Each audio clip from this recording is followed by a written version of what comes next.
Charlotte Motor Speedway. They're lean, they're mean, they're 5 to 7 horses, a man and machine. They're 4 wide before they start to slip and slide. The Coast to Coast Racing League 350A Modifieds, Pro Late Models, and the 360 Sprint Cars.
Welcome to round number 4 of the 2025 winter season of the Coast to Coast Racing League.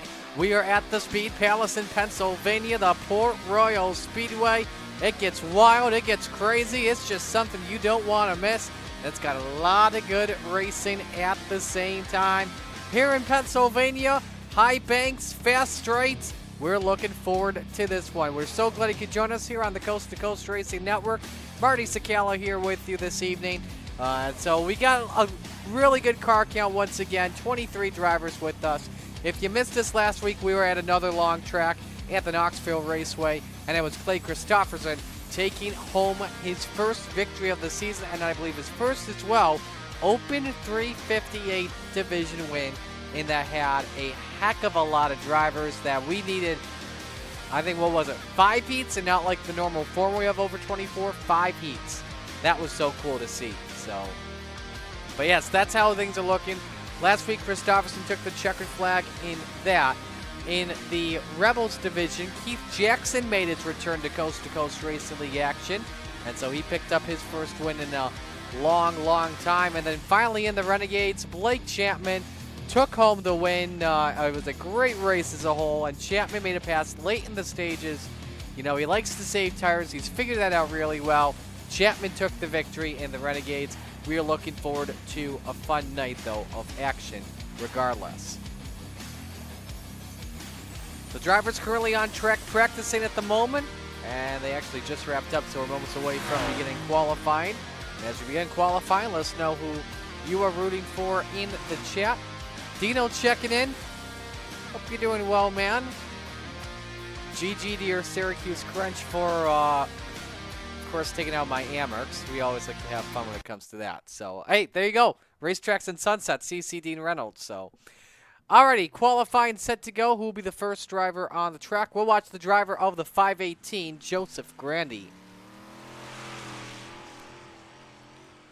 For those that are new to the Coast to Coast Racing League, here's how a regular night works. Qualifying, 2 minutes, 2 laps. As Grandy gets into the wall, he'll do it. So we'll move on to Andy Patton in the number 87. 2 minutes and 2 laps. We invert the top 4 in the starting lineup for each heat race prior to the green flag. Heats are 8 laps. We normally take the top 4 in the feature if it's over 24 drivers on the car count. A B-main 10 laps if needed, and then the feature 30 laps with Renegades at 35. First lap time up on the board to be set by Andy Patton. Bob DeGood at 19.6. Isaac Salas to the top of the charts at 19.37 for the driver, the number 5. Scott Rayome second, 19.49. Let's watch Slide Job Scotty. Clay Christopherson, though, quickest in Sector 1.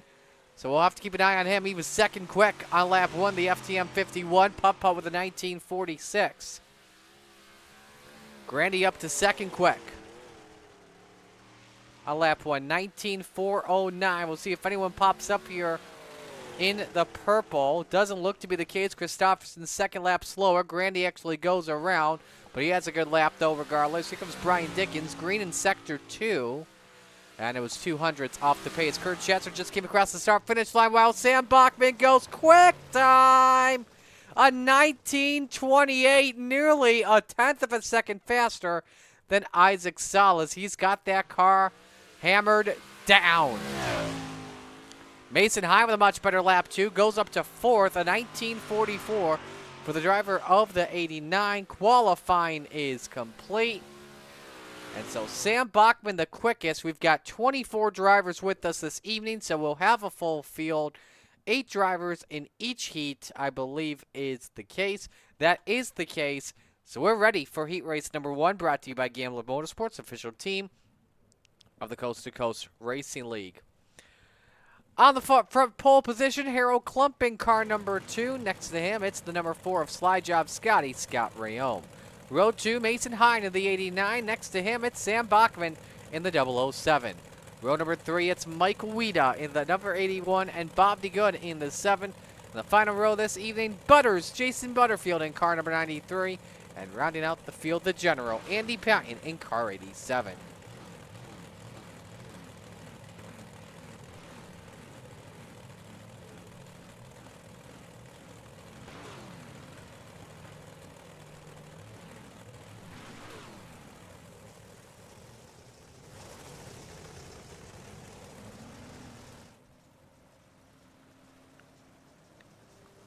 Field rolling off here for their pace lap. Again, everyone transfers into the show this evening. The winner starts on the pole position. When it comes to drivers to watch out for, you know, obviously Scott Rayome, but Harold Klump would be very impressive to see him if he can put it on the pole position. But that outside line going to be very key, especially of the high bankings around Port Royal Speedway.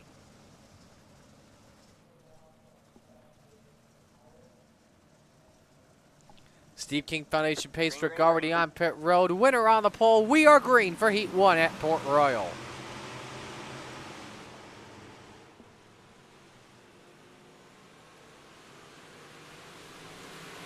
Rayome and Bachman, there you see them. Good start around the outside. That's where you need it to be. Here they come off of turn number 4. Lap number 1 is led by the 4 of Slide Job Scotty. Klump is 3rd, Mason Hine 4th. Jason Butterfield rounds out the top 5. He's side by side with Andy Patton for the 5th position.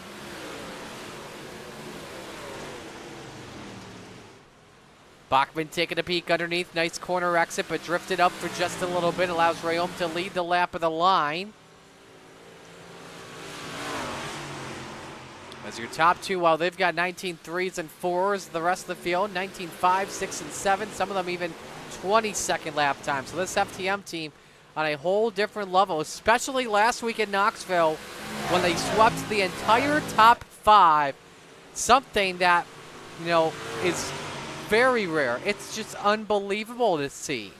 And so it was just such a cool feat to see FTM do. Klump, meanwhile, after a tough start, fighting back on the FTM drivers, trying to challenge Bachman and Rayom for the second position. On board with the Dirt Track Untold number 2. Bachman downstairs for the race lead. Can he grab it off the corner? Side by side for the pole position spot. Bachman drifts up the track and he's got it. 3 laps to go here in heat race number 1. It's Bachman, Rayom, and then Harold Klump, your top 3. Mason Hine 4th, Jason Butterfield in 5th. Bachman, your biggest mover. He just laid down the quickest lap last time by at a 19:36. So Bachman will easily be a threat to watch out for very closely. He actually just laid down the quickest lap again, this time a 19:26. That clean air definitely helping him out as we're coming to the white flag this time by. With 1 lap to go, Rayom trying to fight back in the number 4 car.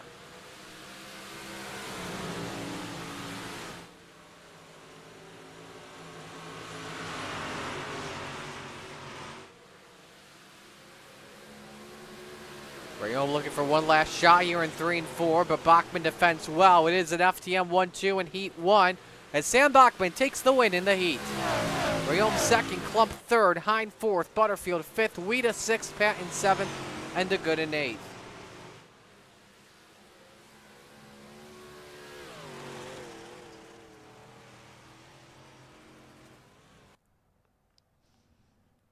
So now we move on to heat race number 2, which is brought to you by Regency Home Inspection, proud partner of Brian Lawson and the entire Venom Racing team.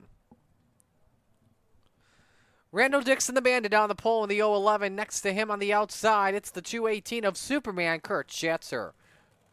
Road 2, it's the 51 of Putt Putt, Clay Christofferson. Next to him, it's the 5 of Slide Job, Isaac Salas.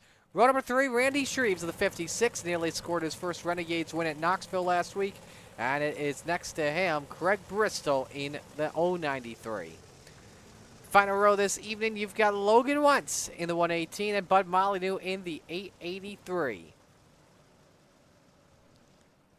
If you want to make a correction, by the way, Shreves won in Lucas Oil, I believe it was, last season of the Renegades, so it's looking for career win number 2. Brad Waite was the one that was looking for Renegades career win number 1. Fun week in dirt racing. Obviously, the entire racing community is watching the Chili Bowl all week, beginning tonight. I know a lot of drivers are focused on NASCAR drivers. We got 2 big block drivers in the area, Alex Jankowski, Matt Williamson. Watch as well. Let's don't forget Billy Van Amergen. I know I consider him a sprint car guy, but he's a big block guy who's watching Tuesday. That's who I'll be keeping my eye on the most to hopefully see make the A main. But anyway, Regency Home Inspections Heat 2 is green. Isaac Salas trying to chastain it early. Off of turns number 1 and 2, doesn't pay off the best. He hangs on to the 4th position. But again, the starting spot 2nd. You want the invert to help you out here as Schatzer leads lap number 1. Salas, though, is faded back big time here so far. Down 2 spots, all right, it's 6. That is not like the driver of the Venom Racing Super Dirt Car Series number 5. But everyone trying to keep their 358 modified on the outside. Oh, look how Logan Wentz hops the wall and upside down in his 118. There may have been some contact with Bud Molyneux in the 883. We'll get a replay here and show you what happened to Logan and see if there was contact.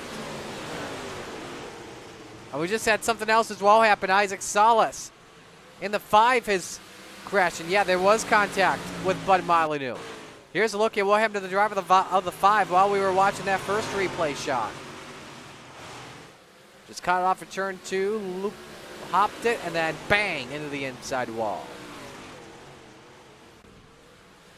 So a driver who many could have considered a championship contender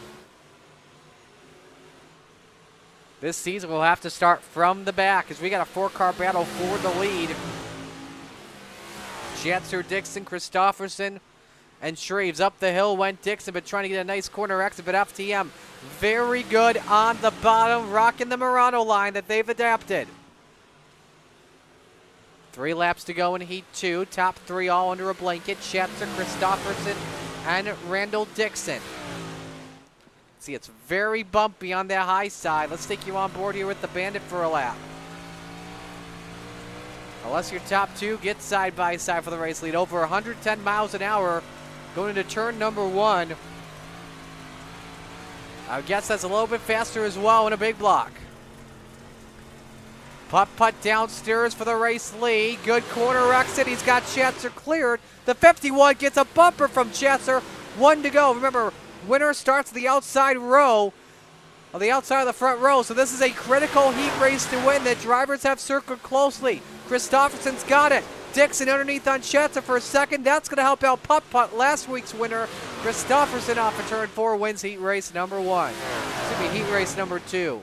Chatzer second, Dixon third, Shreves fourth, Bristol fifth, Molyneux sixth, Salas seventh, Wentz eighth.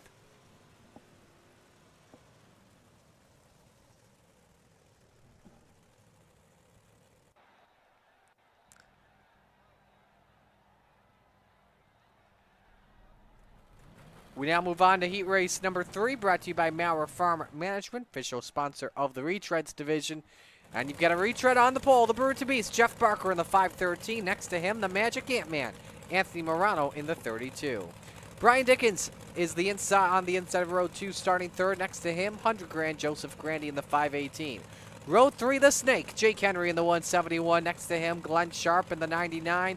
Final row this evening, you've got the Jokester, Michael Vitale in the 213, and Bob Curtis in the 012.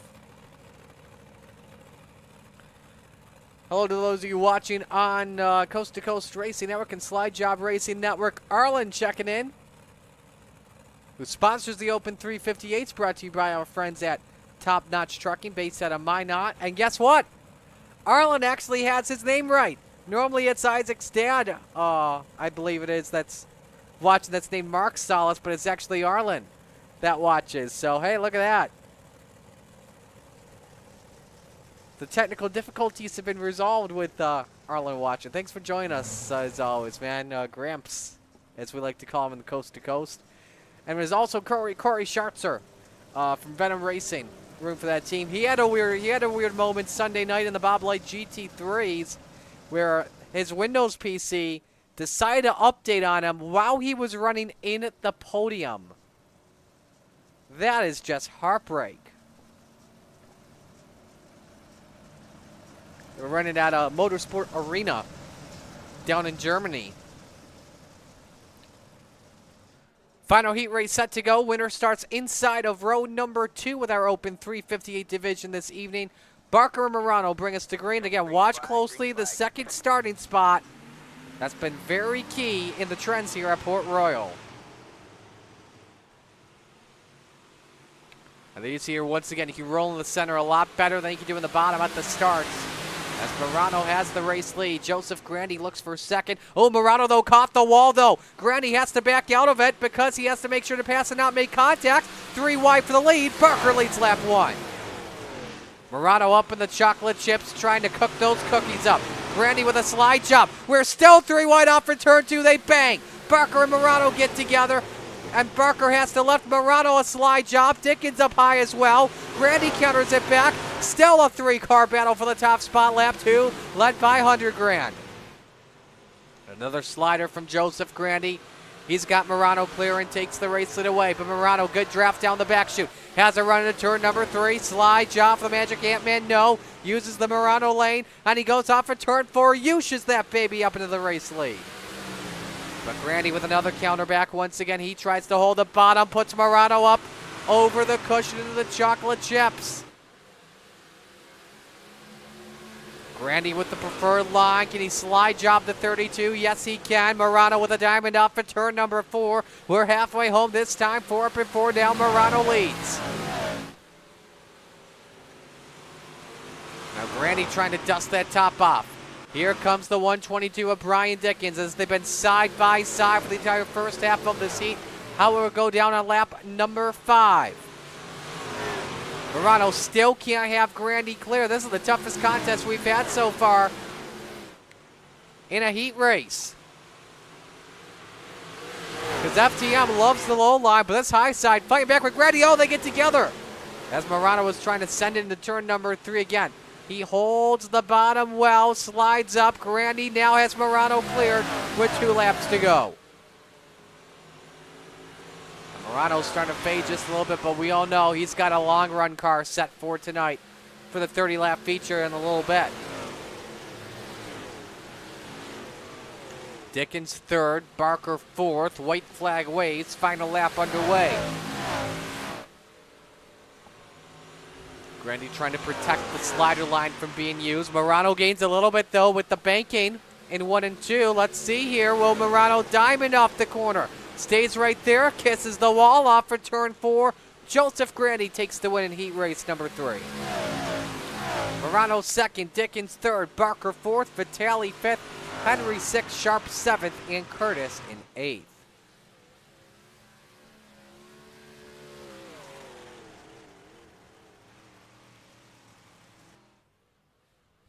Step aside, take our first break of the night. When we come back, our 30-lap feature on the Coast to Coast Racing Network.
Warm-ups just about finishing up here on the Coast to Coast Racing Network. Quickest guy on track, Isaac Salas with a 19.506. Randy Shreve second, 19.62. Anthony Morano third, 19.65. Excuse me, Morano third, 19.61. Shreve's fourth, 19.62. Bud Molyneux fifth at 19.69.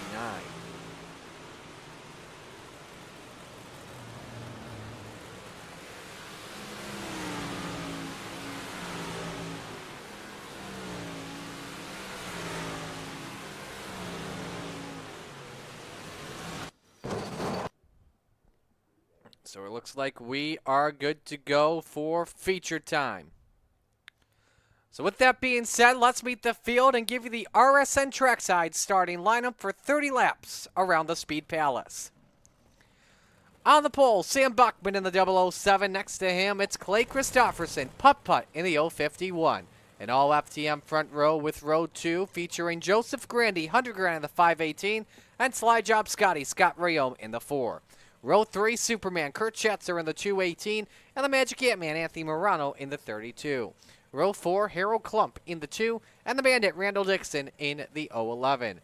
Rounding out the top 10, Brian Dickens in the 122, and Mason Hine in car number 89.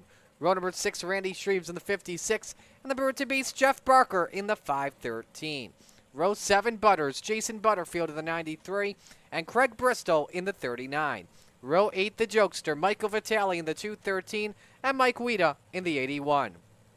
Row number 9, Bud Molyneux in the 883, and Jake the Snake Henry in the 171. Row 10, the General, Andy Patton in the 87, and Slide Job Isaac Salas in the 5. Row 11, Glenn Sharp in the 99, and Bob DeGood in the 7. And the final row, Logan Wentz in the 118, and Bob Curtis in the 012. Some drivers going to the rear of the field, Mike Weeda being one of them.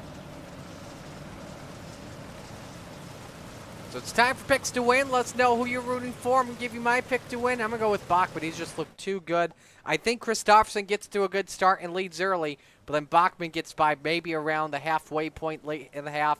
Morano comes up to the 7 but doesn't get there in enough time. That's what I guess.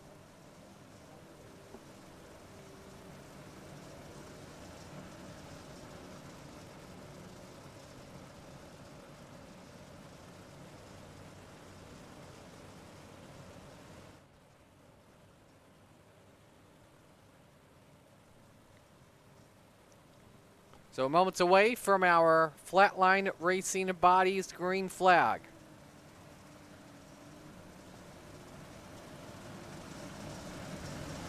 Again, we're so glad you could join us this evening on the Coast to Coast Racing Network. First feature of the night, which means it is the first time it's time to shake and bake. Bachman and Christopherson, it is an all FTM front row. We are set to do battle for 30 laps at the Speed Palace. It's time to get it on.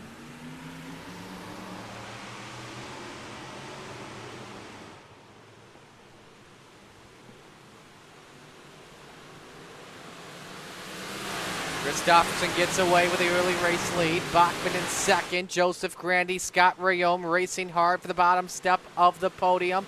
Lap number 1 is led by Pup Buck Grandy, edging out Rayome for fourth, while Morano rounds out your top 5. Bachman, though, on the back step bumper for the yellow flag waves. Craig Bristol, Bob Curtis, Bud Molyneux. Around in turn number 1 on lap 2. We're hearing Andy Patton also got involved in it as well.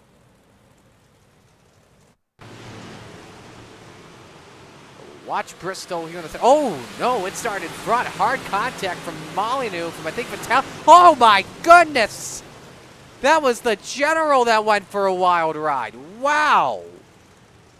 Let's get another look at this from here.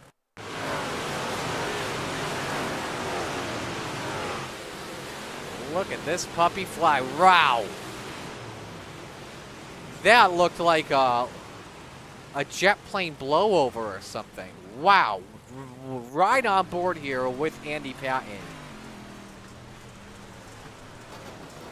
Yeah, just some wild wheel-to-wheel contact, and good to see that car as well at the same time not get up into the catch fencing. Ride from Bob Curtis as well in the 012.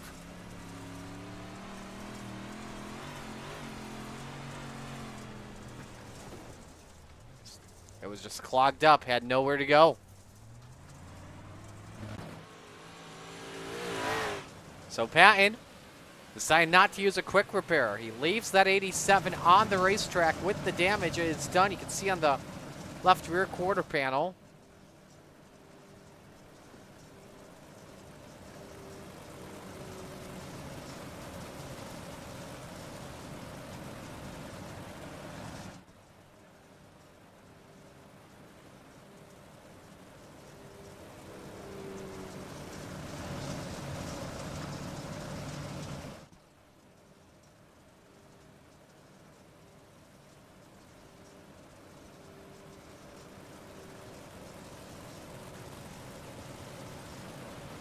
So here we go for the restart. Christopherson, Bachman, row 1. Grandy and Rayome in row number 2. Morano and Schatzer, row 3.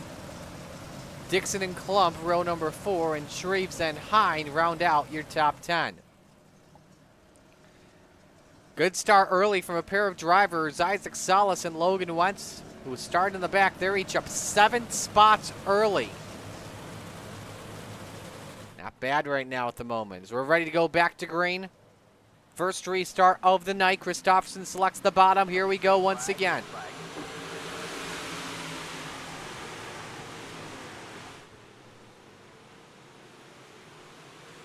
So the 51-hold serve. Bachman second. Side by side for the fourth position. Rayom and Morano, the 4-car, trying to thread the needle. Gets up on the quarter panel of Joseph Grandy, but putt hanging on to that race lead for right now. Here comes Bachman, though. Top shelf where Mama hides the cookies for the race lead off at turn number 2. You've got a new leader. It's Bachman in the 007. Now can the driver of the James Bond machine secure it at the line. Christopherson very good on the bottom, though, here tonight. Both drivers on the bottom, but Bachman's car looking clean and smooth. Grandy, in fact, up to second. I think he got that at the line over putt-putt. So Christopherson had a double bogey there as we go to yellow for Jeff Barker and Craig Bristol. And Barker had to tow it to the pits, so something tells me he may have flipped it or had terminal damage. Yep, hard in the wall from Vitale up on his side. And is just getting pinballed around there on the front straight. Brian Dickens, there's Craig Bristol, who's braking just to avoid the incident. Apparently we're hearing Andy Patton was also involved too. Let's see here. This is the accident there. I wonder if maybe he was stopping to avoid something. Nope, he was just coming in to use a quick repair. On board Barker. Man, that is a hard impact. Turn 4. Calamity corner right in front of DeZeus, the push truck dog.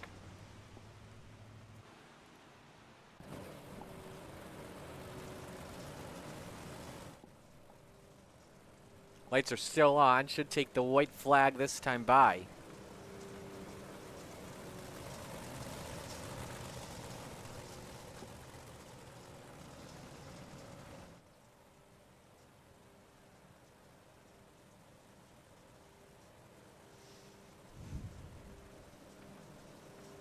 Don't forget Rebels coming up later on this evening.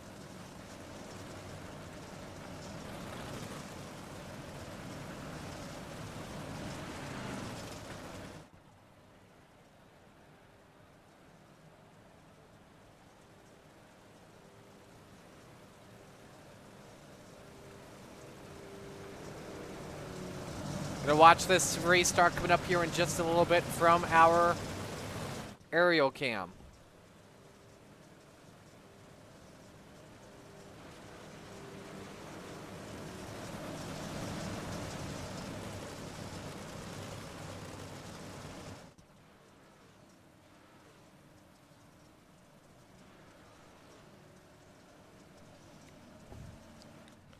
So it's Bachman and Grandy, row 1, Christopherson and Rayom, row 2, Schatzer, Morano, row 3, Klump, Dixon, Vitale, Shreves, round out your top 10.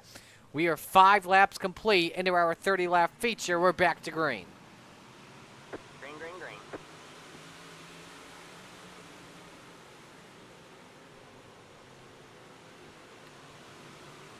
Bachman clears Joseph Grandy. Christopherson trying to grab second back from the 518. Look at Scott Rayom. May thread the needle. Nearly 4 wide in turn 4 for just a moment. Then nearly 3 wide for Ford. Schatzer had to lift to avoid getting stuck in the needle.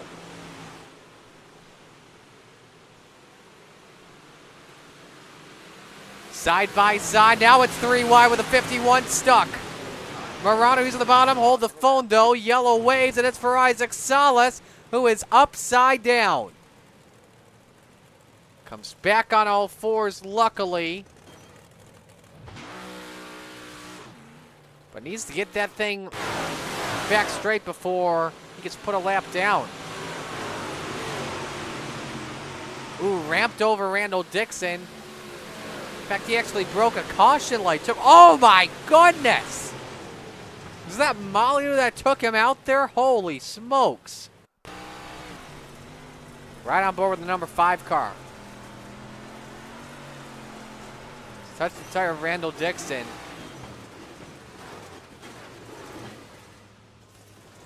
Wow. Right on board with the A83 here. Let's just see.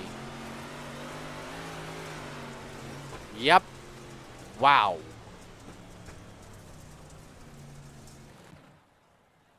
I swear, these crash physics right now for the small blocks, they look like they've got IndyCar crash physics. And that's kind of ironic considering last weekend I was actually at the Eastern Motorsports Press Association convention and actually got to meet the former voice of the Indy 500, Paul Page. I don't know if there's a coincidence there or whatnot. Anyway, lap 7, 7 car leads. We come back to green, single file, rest of the way. Here we go. Green, green, green. Bachman easily holding serve there. Morano doesn't need some yellows, though. He needs a long run to get that 32 car to work. Oh, Harold Klump up on 2 wheels. Dixon sideways, stack up bumper cars. Vitale around. There's Hine involved. Everybody, nope, never mind. Bobby Good spins. Caution is out. Caution is out. Again, it was bumper tag out there for like the entire back straight into turn number 3. Yikes. This is the cause of yellow here with Bob D. Good in the 7. Watch him. He was trying to avoid the 2, so he just simply went around to be safe than sorry. But man, whole lot of yeeting happening there.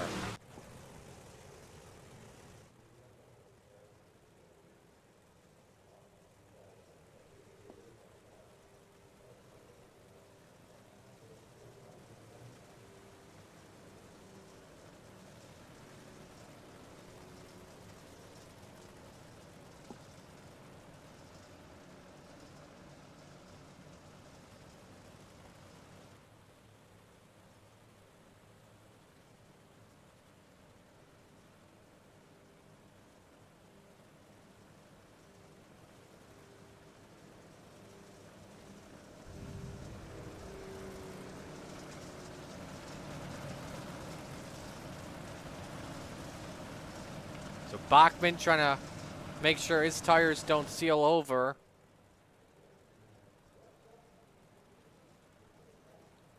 So we'll be coming back to green in just a little bit.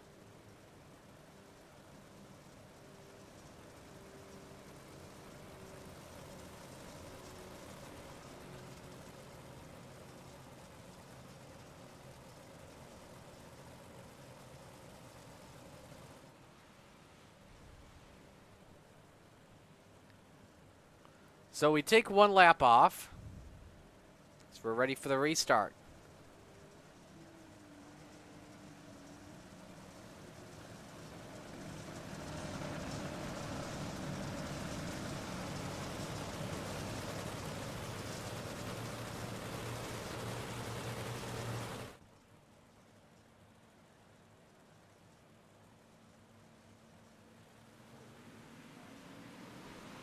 Here we go, we're back to green.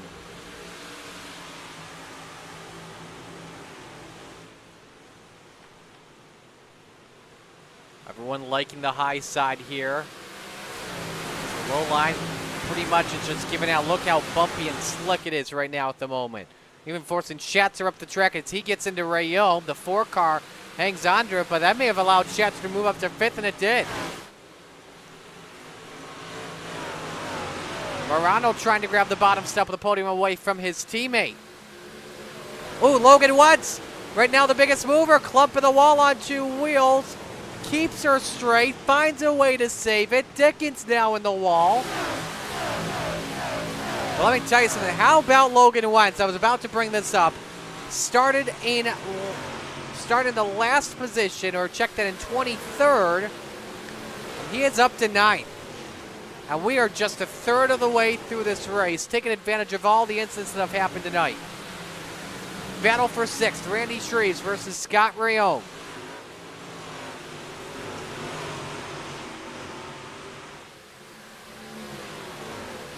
Shreves tucks it back behind the 4.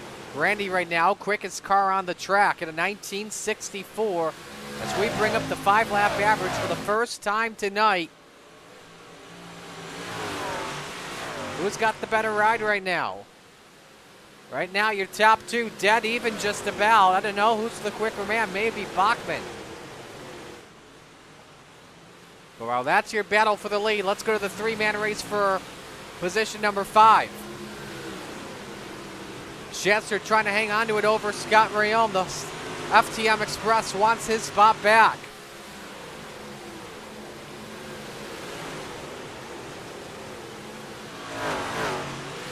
On board that number 56 off of turn number 4 as he tries to get a draft off of Rayom and Schetzer. Slide job by the 218. He's up to P5, and now you got Michael Vitale and Logan Wentz trying to join this party. They're wheel to wheel for the 7th spot into turn 3. Ooh, Schetz with a narrow lane. Meanwhile, for the race lead, Joseph Grandy there on Bachman into turn number 1. I don't know if he got the lead at the line. We'll have to double check though. But Molyneux, meanwhile, has crashed. No caution flag, we stay green, and now Grandy the leader. Bachman, though, trying to fight back off of turn number 2. We'd love to show you a pass for the race lead. We just don't trust it just yet. We work lap number 18 of 30, and guess what? Morano is catching both of them at the moment. Here's a look at how Grandy made that pass. Ooh, Bachman actually caught the wall, and so Grandy did lead at the line. So the 518 used that to his advantage. The gap stays at about 2 car lengths between your top two. Just going to change from 12. Mike Weida makes his way past Craig Bristow as they're side by side. That's your best battle on the racetrack. Weida tries to cross over, but right in front of Mason Hine. Risky play there. Shreves losing ground now to both Vitale and Wentz as he's fallen down to the 9th spot. This could give Wentz up 15, and it does.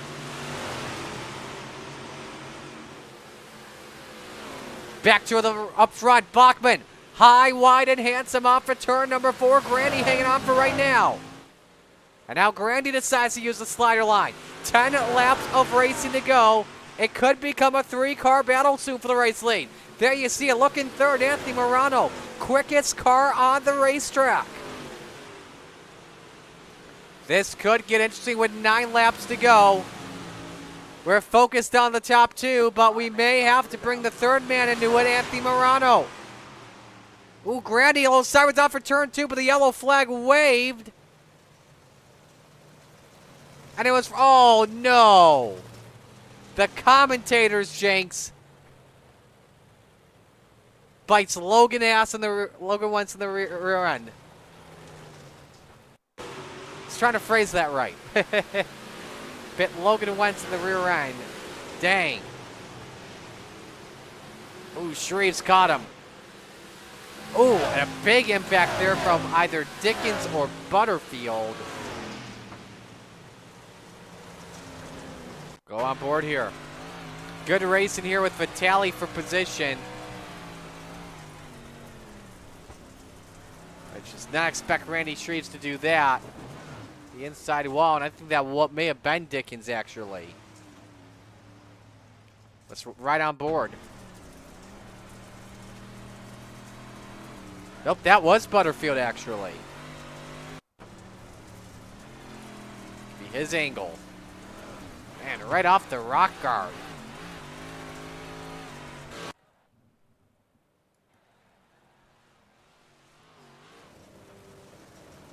So we have another new leader tonight as we come back to green. His name is Joseph Grandy.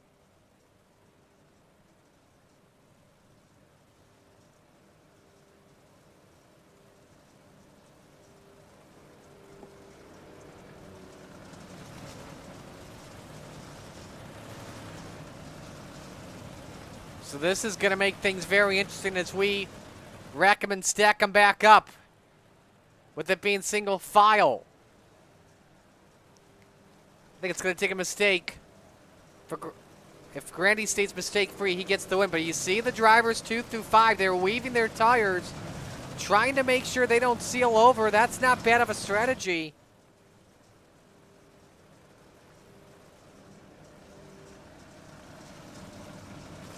We'll have to see.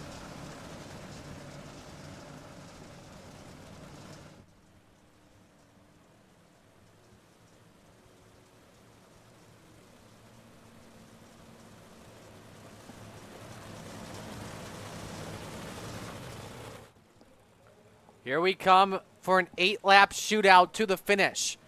Will it be Grandy or Bachman, or will Morano spoil the party? We're about to find out. Each driver in the top 3 looking for their first win of the season. Great restart by 100 grand. Morano trying to fight back on the 007 of Bachman for second, but they all stay single filed out for right now. This is for fourth. Christopherson trying to hang on over both Rayom and Chesser. With Wentz having crashed, your biggest mover now, Michael Vitale up 8 spots. They get 7. Oh, look out, Butterfield. Holy moly, what a flip. Home run for Butters. Out of the ballpark. He is legit trapped. I don't think he's going to get out of there. Even with that little hole in it. I want to see if he can actually try this. But he just went a lap down, so how that car is still drivable, I don't know. Here's a replay.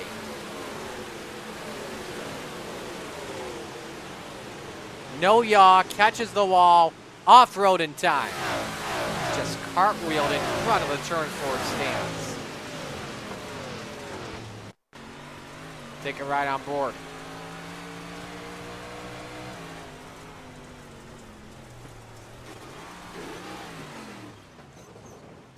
He actually went through that fence like it was like Mark Martin-esque. Watch from another angle.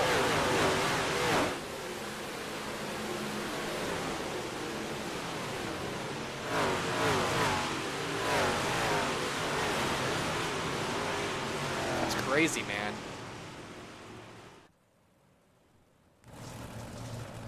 That still amazes me that he drove that car back to the pits.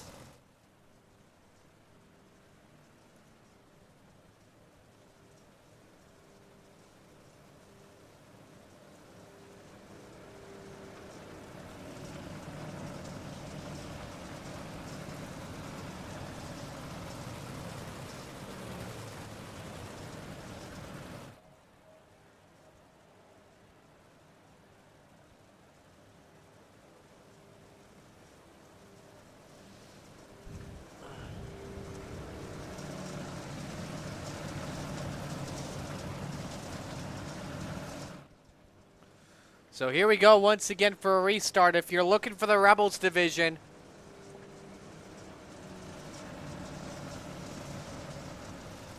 that is coming up in just a little bit. But we've had to try and finish this race. We have 5 laps of racing left to go. Grandy trying to hang on and take the win here.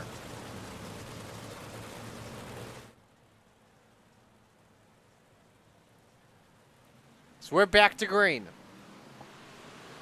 Green, green, green. You want a fun fact, by the way, as we come back to green? Joseph Grandy's never won an open 358 race. Could tonight be the night here? He's got to deal with the FTF teammates, but they're side by side for second. That could definitely help him out for sure. Morano trying to get his line to work. 4 laps of racing to go. Bachman hanging on. Oh, Grandy, no yawn to turn 1. Bachman had to get on the binders, though, because of it.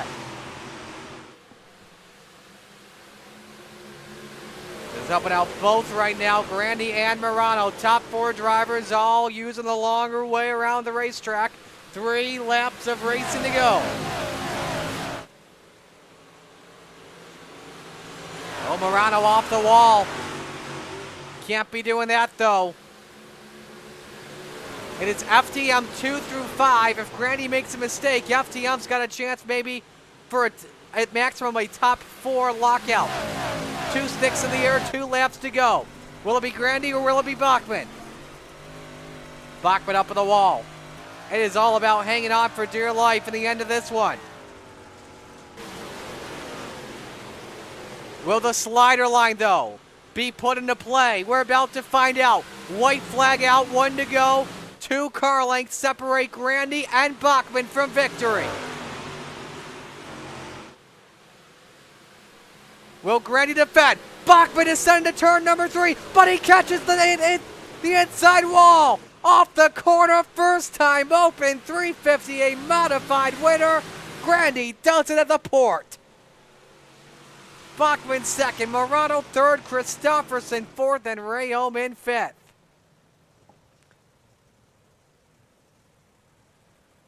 A great finish at the end here at Port Royal.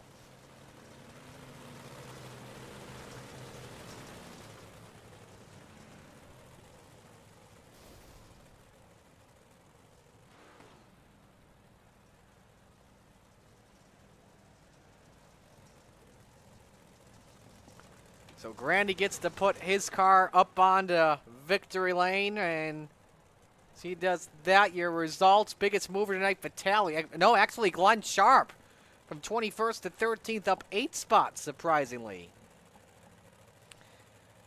Bachman, you're not on the racetrack. I think you may be considering doing that. Nope, I think they're going to take the photo right there. So again, we'll talk with your top 3 and we'll try and make this quick here for you, because I know we've got the Rebels here coming up next. Heartbreak of the night probably has to be Logan Wentz in that big gain, but unfortunately spins out in turn number 4. Ends his night. Randy apologizing about it, just says he stepped on it.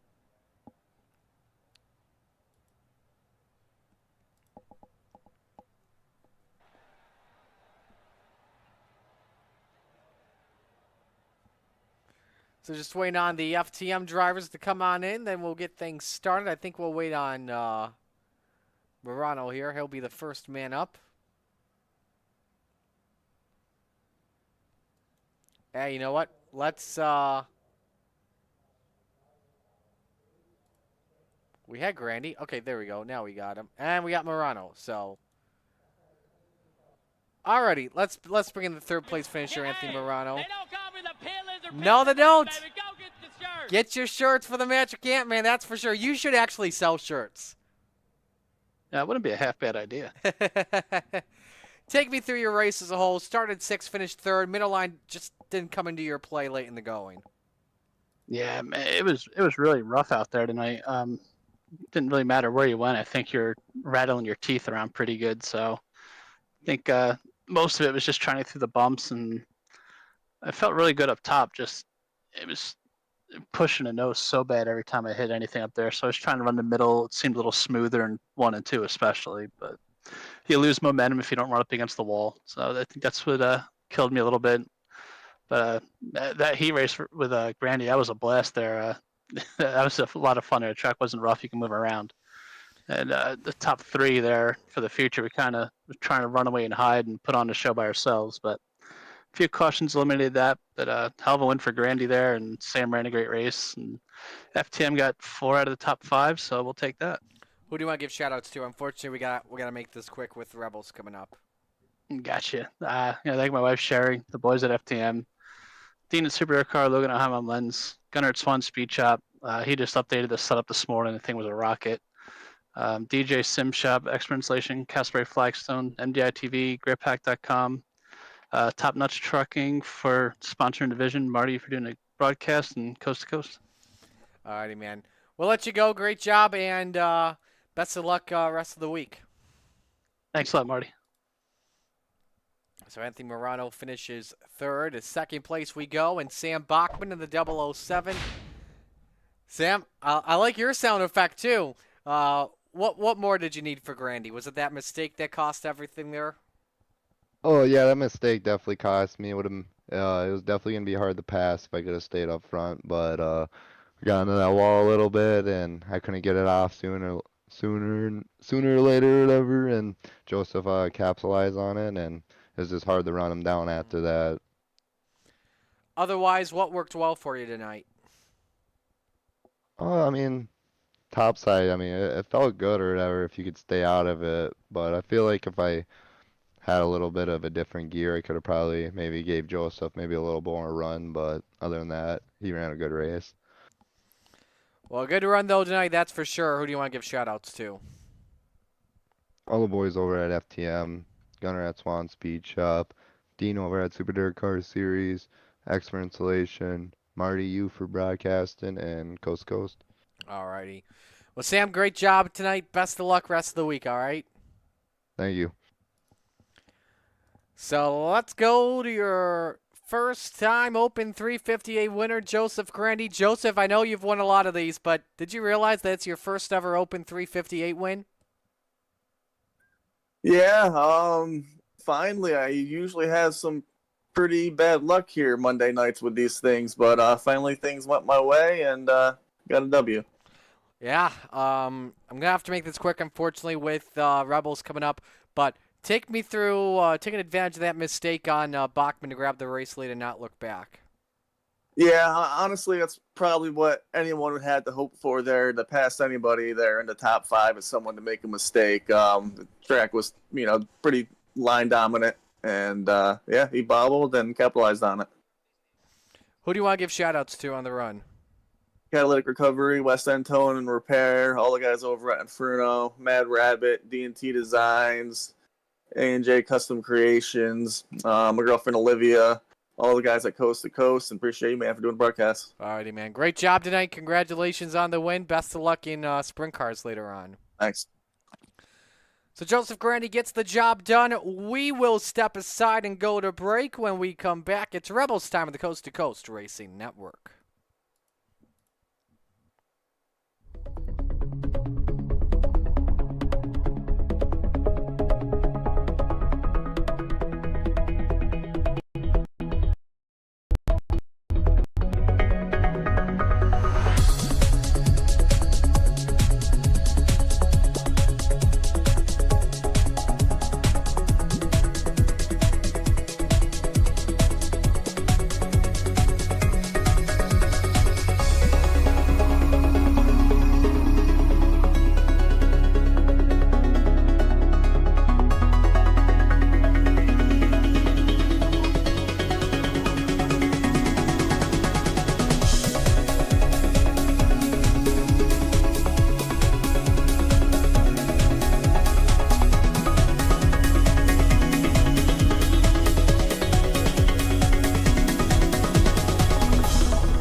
It's time for another edition of RSN Trackside, powered by Bob Johnson Auto Group on Rock Sports Network. Kiss on the champion.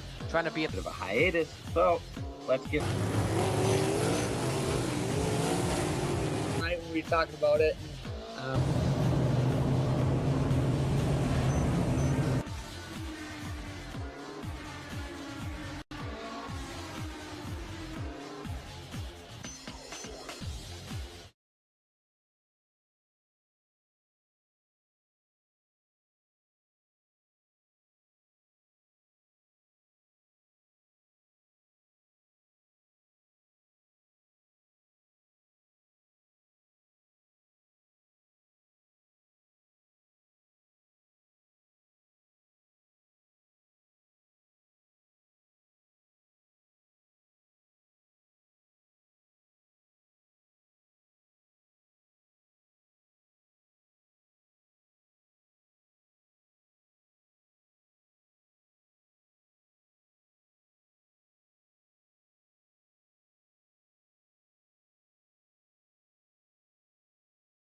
outpouring of love was amazing. These dollars had come together to support us, and we realized, no, we didn't want to use them for us. We wanted to use them to help others. The foundation has done so much for so many people. It helps any family that has somebody, whether it be a crew member or one of the drivers, that get hurt. We can help them to get through the situation. I was injured in a non-wing sprint car accident that broke my neck and left me with a spinal cord injury. I was in the hospital 8 months, and that got really, really expensive. So having that extra help to help push me and my family forward was a big deal.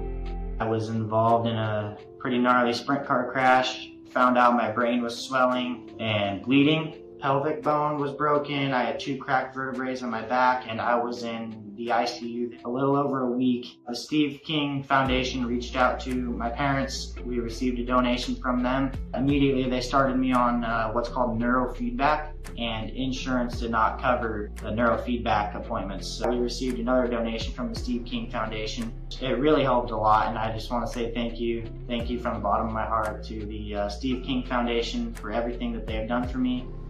This last Sunday, I got to turn laps in my modified here. That was my first laps back in a race car since the accident, and I truly believe that if it wasn't for the Steve King Foundation, I wouldn't be able to do that or be where I'm at today. Yes, Steve's death is the reason the foundation exists, but it's Steve's life, and it's lives of racers everywhere is the reason we're able to do the work we do.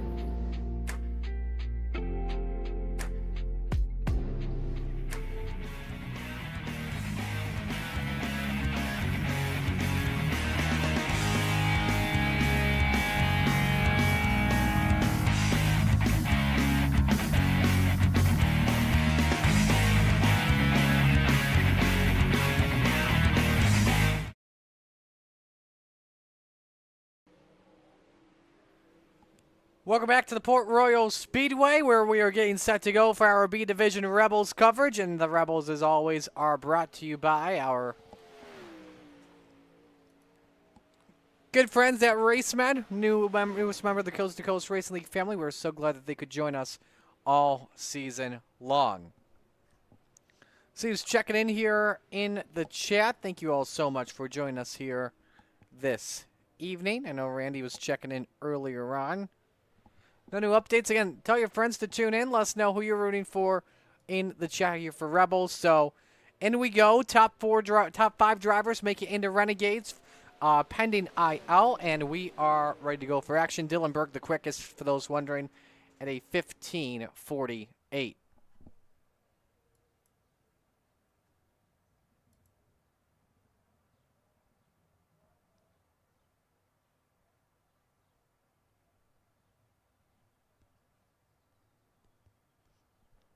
The first driver out here onto the racetrack, and that'll be Berg in the 14.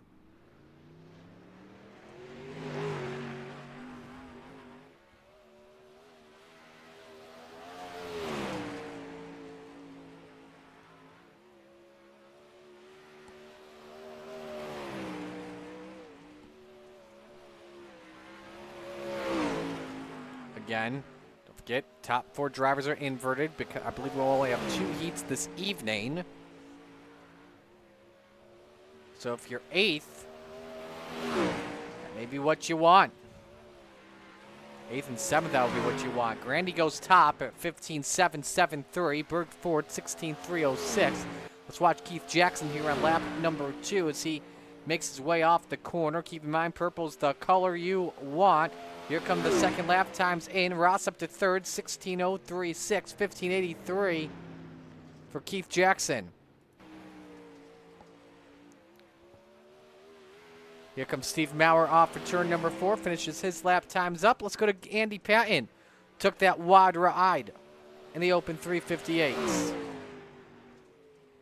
16.27 for the General. Gary Offit up to 7th.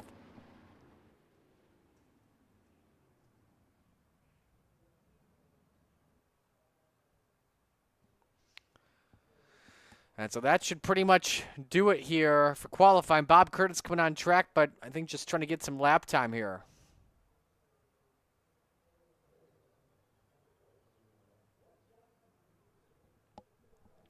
So that's how the times look here. And so Gary Offa, Cale Bixler will be on the pole position for each of the 2 heats we've got coming up.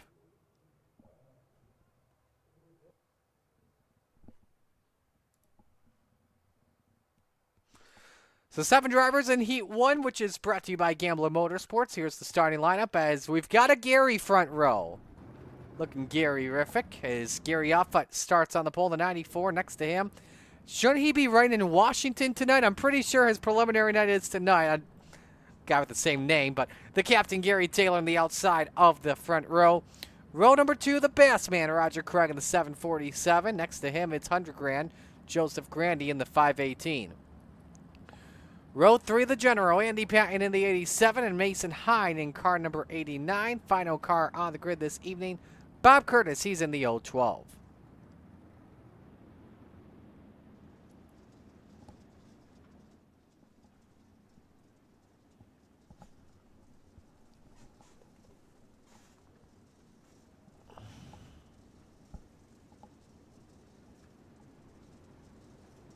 Winner on pole for our 30-lap feature here this evening.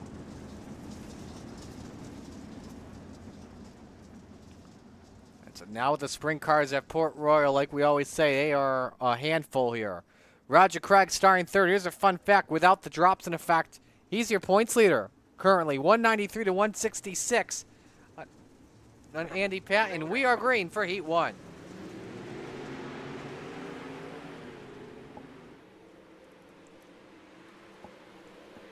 Gary Offa with the jump off at turn number 2. Kate Taylor trying to thread the needle. Roger Craig. Big wreck! Holy moly!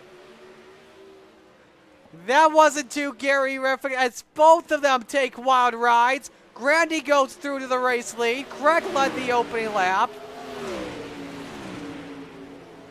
That was absolutely crazy.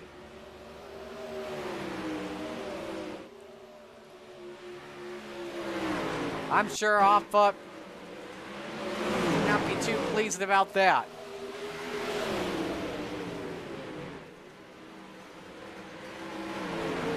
Man, look at that flip. What a camera shot.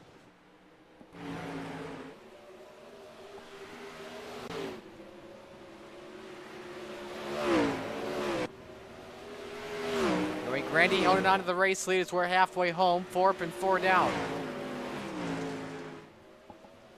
Oh, Bob Curtis, meanwhile, is a lap down. He has lost the top wing.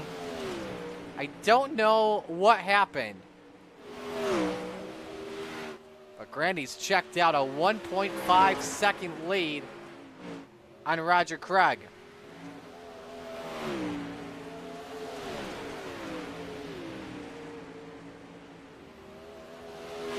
Drag a little bit sideways off for turn number 4. Patton trying to close in.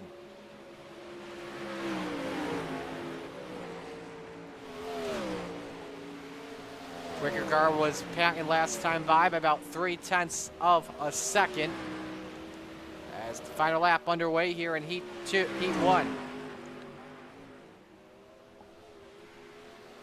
A 2.5 second lead for Joseph Grandy on Roger Craig as 100 grand comes out for turn number 4. He takes the win Heat 1. He is on pole position tonight.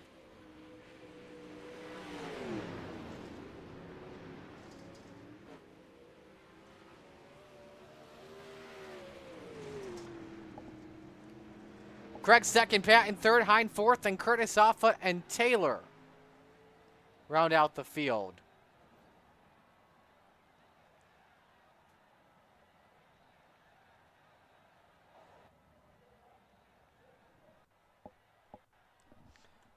So now we're ready for Heat 2, brought to you by Regency Home Inspection. And we've got Cale Bixler on the pole in the 789. Next to him, Steve Maurer in the 888. Row number 2, Devo, Donovan Ross in the 5, and Keith Jackson in the 113. Final row, Dylan Berg in the number 14, and Greg Parmalee in the 4.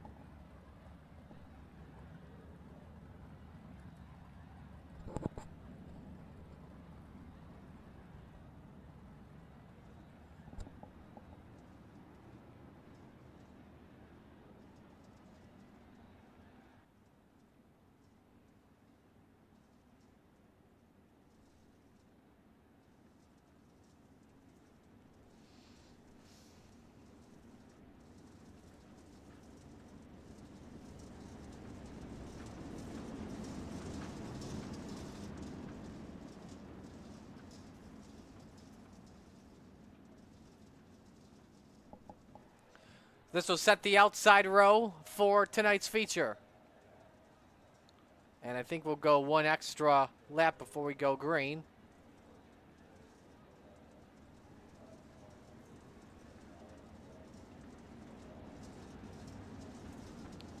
Don't know if this relates to Greg Parmalee or not. Trying to make sure that will have to start late regardless. So, Patrick Spangler checking in. Had his favorite car combo ever last night. Wingless sprints at Oswego. You know, I don't have the wingless sprint. So I may have to try that out possibly.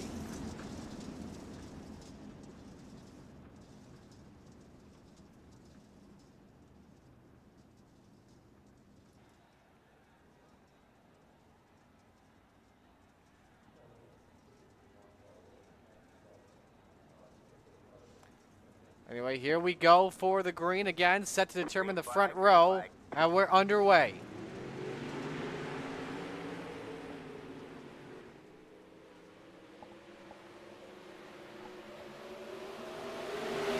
Side by side in the turn number 3. Kale with the advantage. Look at Keith Jackson, 3 wide, around the outside. Only got up to 3rd there that time. Here comes Ross. Downstairs, up the hill, Kale Bixler trying to hang on contact. Big wreck for Steve Maurer. Got in the inside guardrail. I thought for a moment he was going to get in that opening. Meanwhile, Donovan Ross has taken the lead away. Kale Bixler second. On the outside off for 2. Good exit from Devo. Now Jackson wants the spot. He may try to go 2 for 1. Remember, these two are teammates in the sim racing concept side. I'm referring to Jackson and Ross. As Kale up on the wall once again, hangs on off for turn number 2.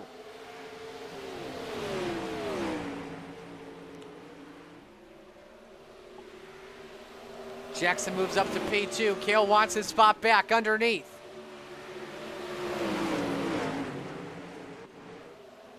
And now look at Dylan Berg, quickest car on the racetrack. Started back in 5th, 16:07. Number 14, who did not have a good qualifying run. Underneath on Kale Bixler. Keith Jackson, slide job for the race lead. He's got it. Up the wall he goes, though. Devo trying to counter.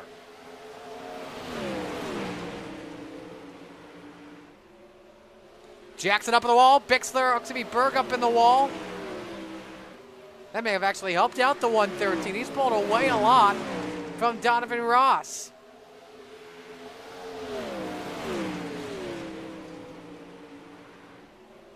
Now Berg wants second. And he edges out Devo at the stripe.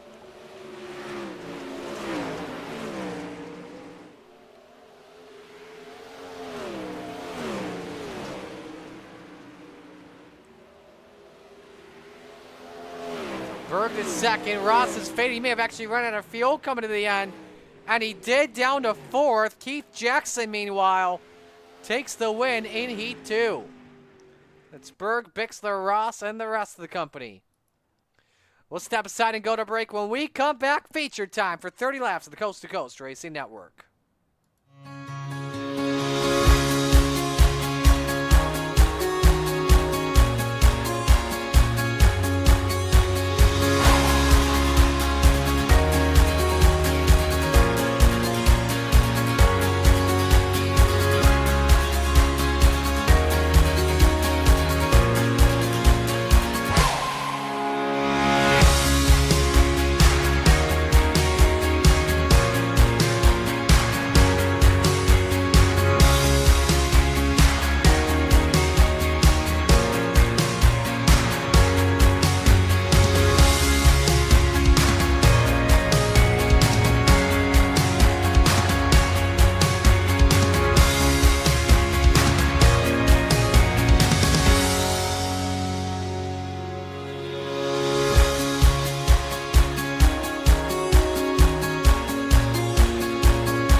Warm-ups wrapping up here at Port Royal Speedway.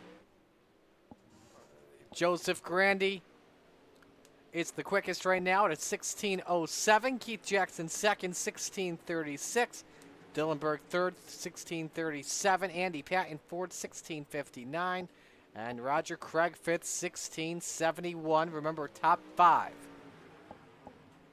get to move up into the Renegades pending IL, which must be under 200.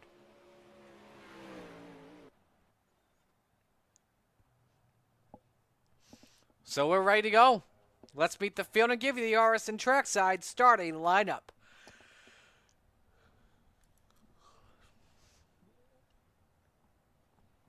On the pole, 100 grand. Joseph Grandy in the 518. Next to him, Keith Jackson in the 113. Row number 2, the best man, Roger Craig in the 747. And Dylan Berg in car number 14. Row 3, the general, Andy Patton in the 87. And Cale Bixler in the 789. Row 4, Mason Hyde in car number 89. And Devil Donovan Ross in the 5. Rounding out the top 10, Bob Curtis in the 012. And Steve Maurer in the 888. Row number 6, Gary Offa in the 94. And Greg Parmalee in the 4. Rounding out the grid, Gary Taylor, the captain, in the 34. No call for Parmalee to grid.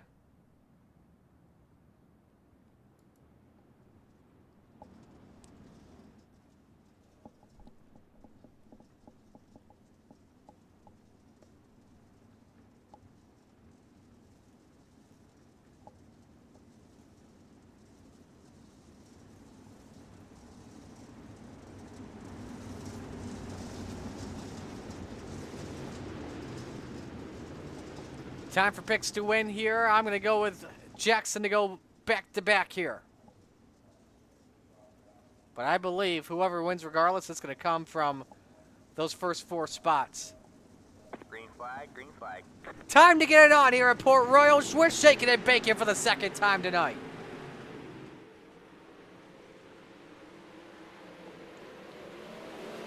Flatline Racing Bodies, green flag waves for 30 laps here around Port Royal. Joseph Grandy comes out with the early lead over Keith Jackson, who clips the wall early. Grandy leads lap 1, Berg 3rd, Craig 4th.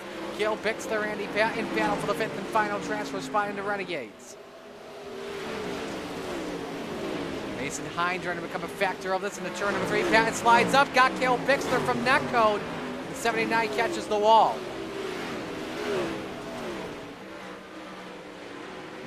Gary Offa trying to grab 7th because of it, and he does. Couple car lengths separate. Great. Oh my goodness, Berg up on 2 wheels and around to the 14.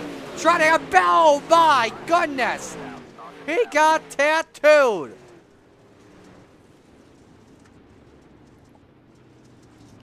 That was, I think, Mason Hyde in the 89, and he's got a lot of damage, but man, oh man, Dylan Berg took the brunt end of it.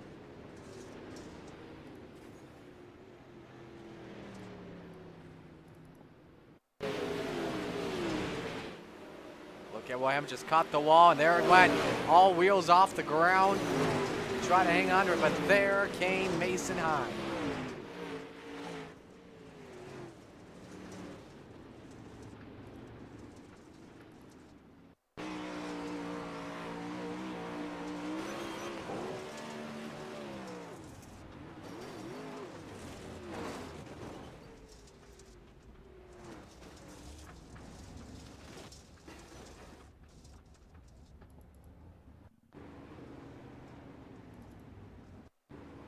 Mason Hine, let's go from the yellow flag here. Didn't see that one coming, that's for sure.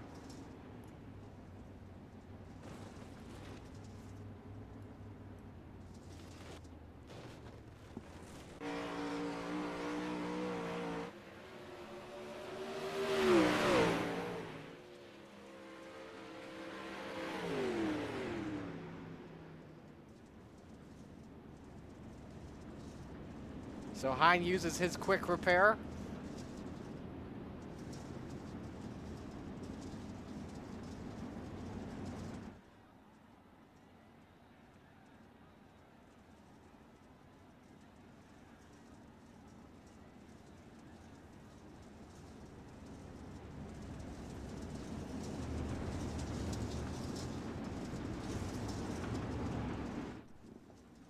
So ready for our first double file restart. So Roger Craig, Andy Pat move up to the second row. Gary Offutt takes advantage of the Dannenberg accident. He's now in the final transfer spot right now.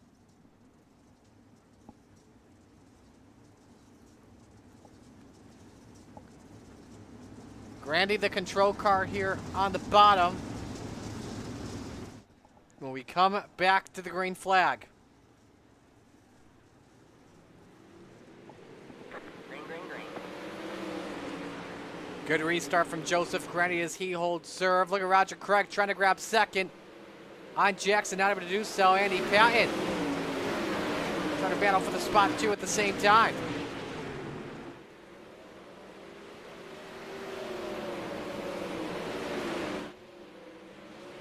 Grandy and Jackson at 113, still catching him. Meanwhile, look at this horse. Look at this hornet's nest. Maurer, Offa, Taylor, Donovan Ross going 2 for 1 around the outside. Contact with Gary Taylor. And hangs on to it for right now. Oh, not for long though. Taylor on 2 wheels. Hines around as well. Taylor is upside down. We go to yellow.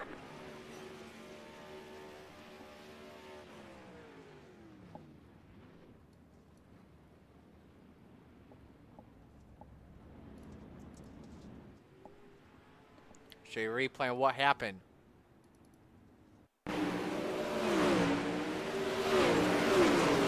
Again, Hornet's Nest. Oh, contact from Kalen to Hine. That sent him right up into the captain for his second time upside down tonight. And Hine is done with that. That car is stuck on the belly pan.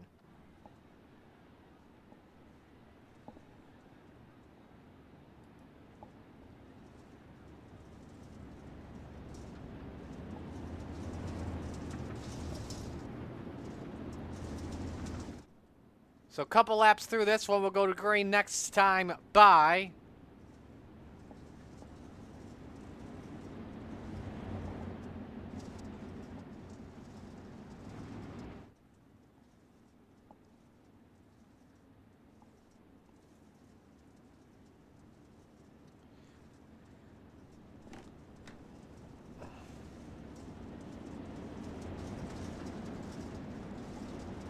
Lights should go off next time by.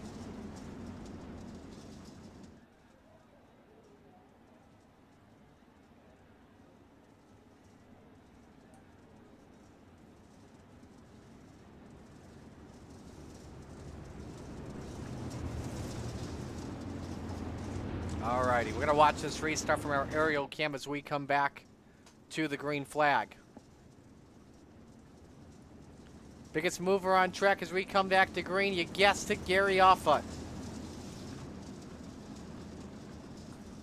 So Joseph Grandy this time has selected the top here for this restart. Everyone else on restarts tonight, whether it be this series or Open 358s, have selected the bottom.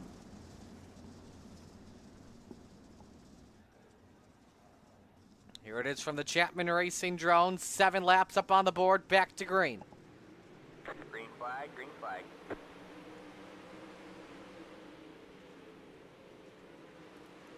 Some contact there. Maurer into Donovan Ross, hangs onto it. Best battle on track for third. Roger Craig, slide job on Andy Patton, takes the spot, but we watch the race for the lead. Joseph Grandy versus Keith Jackson. The 113 up on the wall for just a moment. Jackson kisses it once again. He's been liking the wall here. That helped him pull away a little bit in his heat win earlier on. Let's go to third. Ooh, off it sideways, off at Berg. Both of them do a wheelie and hang on. Bixler on the binders. Everybody finds a way to save it. Here comes Ross underneath. Devo for the 2-for-1 discount with a slider. Looking for 5th on Berg. That's the final spot. I remember Berg flipped earlier on tonight. Would love to pull off the comeback. He's back into this race, at least we know that. So we're 10 laps in. This is your battle for the lead. We go to the 5-lap average. And you can clearly see the top two of the men of the hour. Already 3 seconds between Grandy and Craig. On board for a lap here with Keith Jackson. 135 miles an hour into the corner. And that's in the draft. That time did 137. Got the best speed of anyone right now on track. Last time by, he cut nearly 2/10. He is there on Grandy for the race lead. Jackson trying to go back-to-back tonight. Grandy wants to try and keep the Triple Crown alive. Nice slider, but Grandy counters with a crisscross and has the lead. They are approaching lap traffic. Bob Curtis, the first driver. Another slider from Jackson. That was another good one. Up the wall for a moment. Grandy has the lead once again. I think Jackson may have had to left to avoid catching the wall.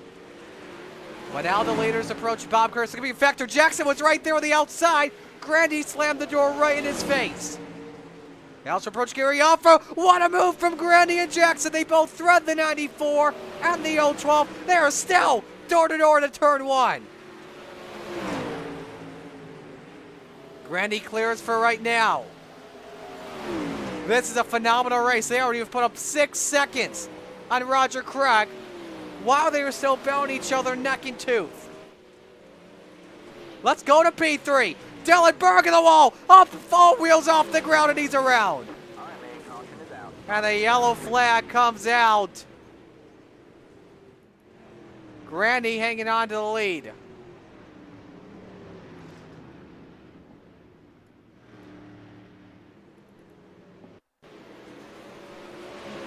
Same thing he did in the first yellow. Eventually he didn't flip.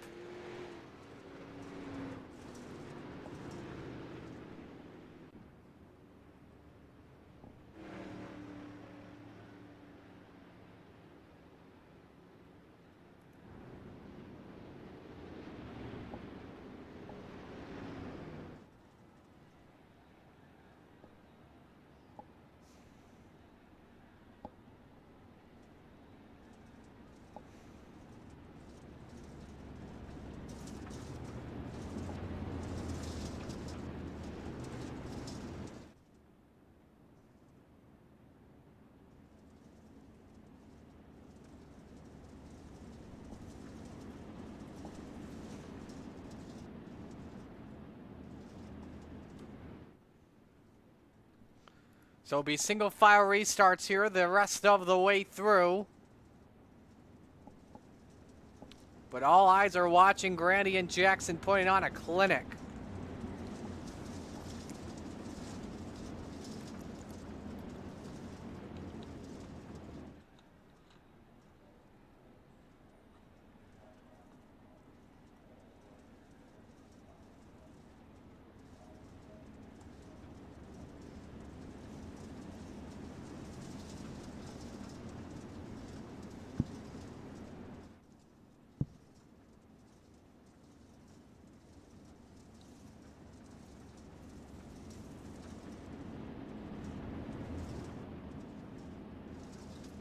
Coming to green this time by. Biggest mover of the race here so far. Up 5 spots, Gary Taylor. For top 5 transfer. Grandy, Jackson, Patton, Craig, and Ross. Here we go. Green, green, green.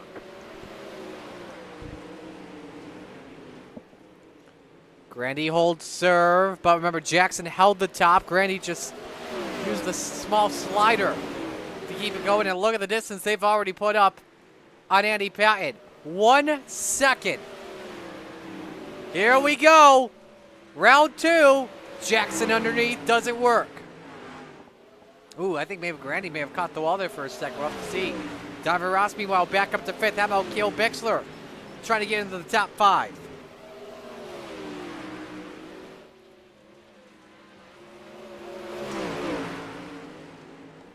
Oh, Grandy sideways off for 2. Catches it. 9 laps to go at Port Royal. There you see the 5-lap average once again. Your top 2 both faster. A little bit sideways off for 2 was Jackson. From the rear end of the 518. Jackson, I don't know if he's doing the best on the straightaways. Grandy better on the straights, Jackson in the corners.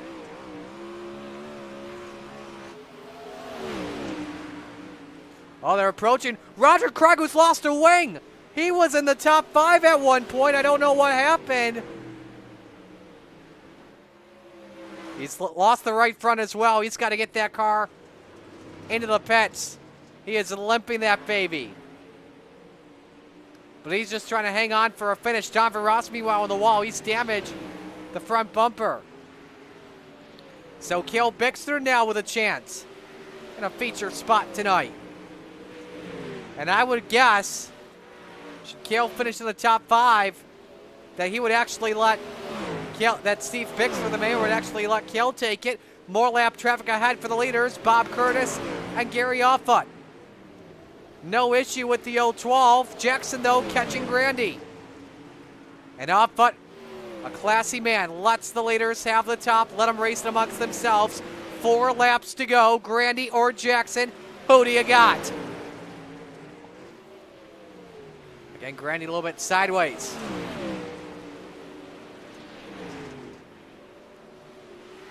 And now 3 laps remain. These 2 going at it.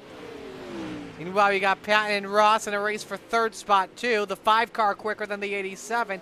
Oh, no! Grandy lost it! What the hell just happened? All right, man. Caution is out. Caution is out. Oh, my goodness! That's something happened with the wheel. That has to be a controller malfunction. A car just does not get sideways like that.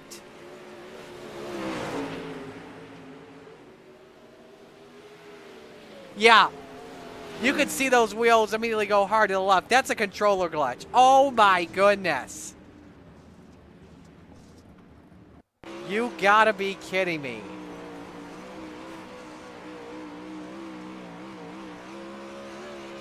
Yep, that is a controller malfunction. When those tires turn instantly to the left, something happened with the hardware on Joseph Grandy's sim rig. The Triple Crown cannot end like that. Man, oh man, the chance for the Triple Crown.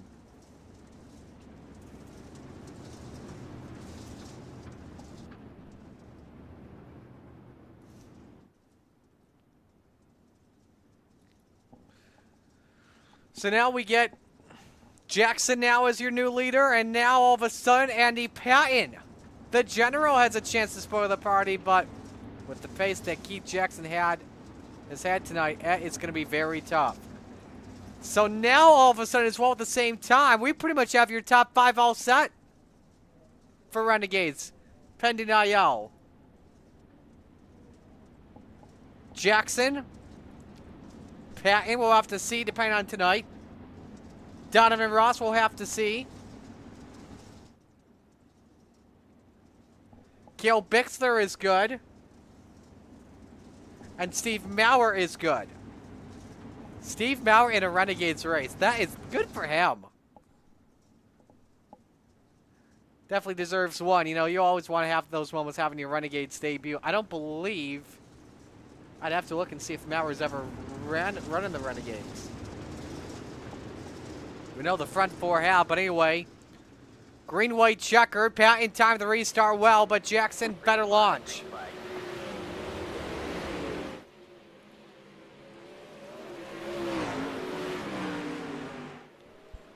Good corner exit. Donovan Ross now through and up to the 2nd position. As they're side by side off the corner, white flag waves. 1 lap to go for Keith Jackson. Last week, he made his sudden return to coast action in Knoxville. And now the driver of the PDC Sim Racing Concepts number 113 goes back-to-back off of turn number 4. Checkered flag waves, and it's Keith Jackson that wins. Ross second, Patton third, Cale Bixler fourth, and Steve Maurer with his best finish ever in the Rebels. And so I can confirm too, Steve Maurer will be making his Renegades debut tonight.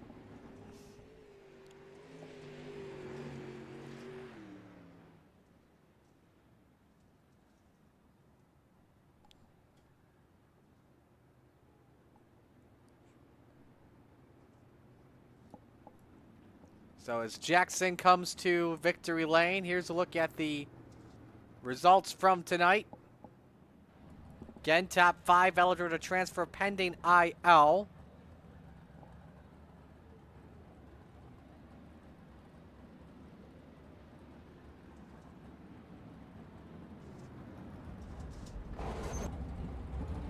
So Jackson comes up. Donovan Ross finishing second, by the way, your biggest mover of the night.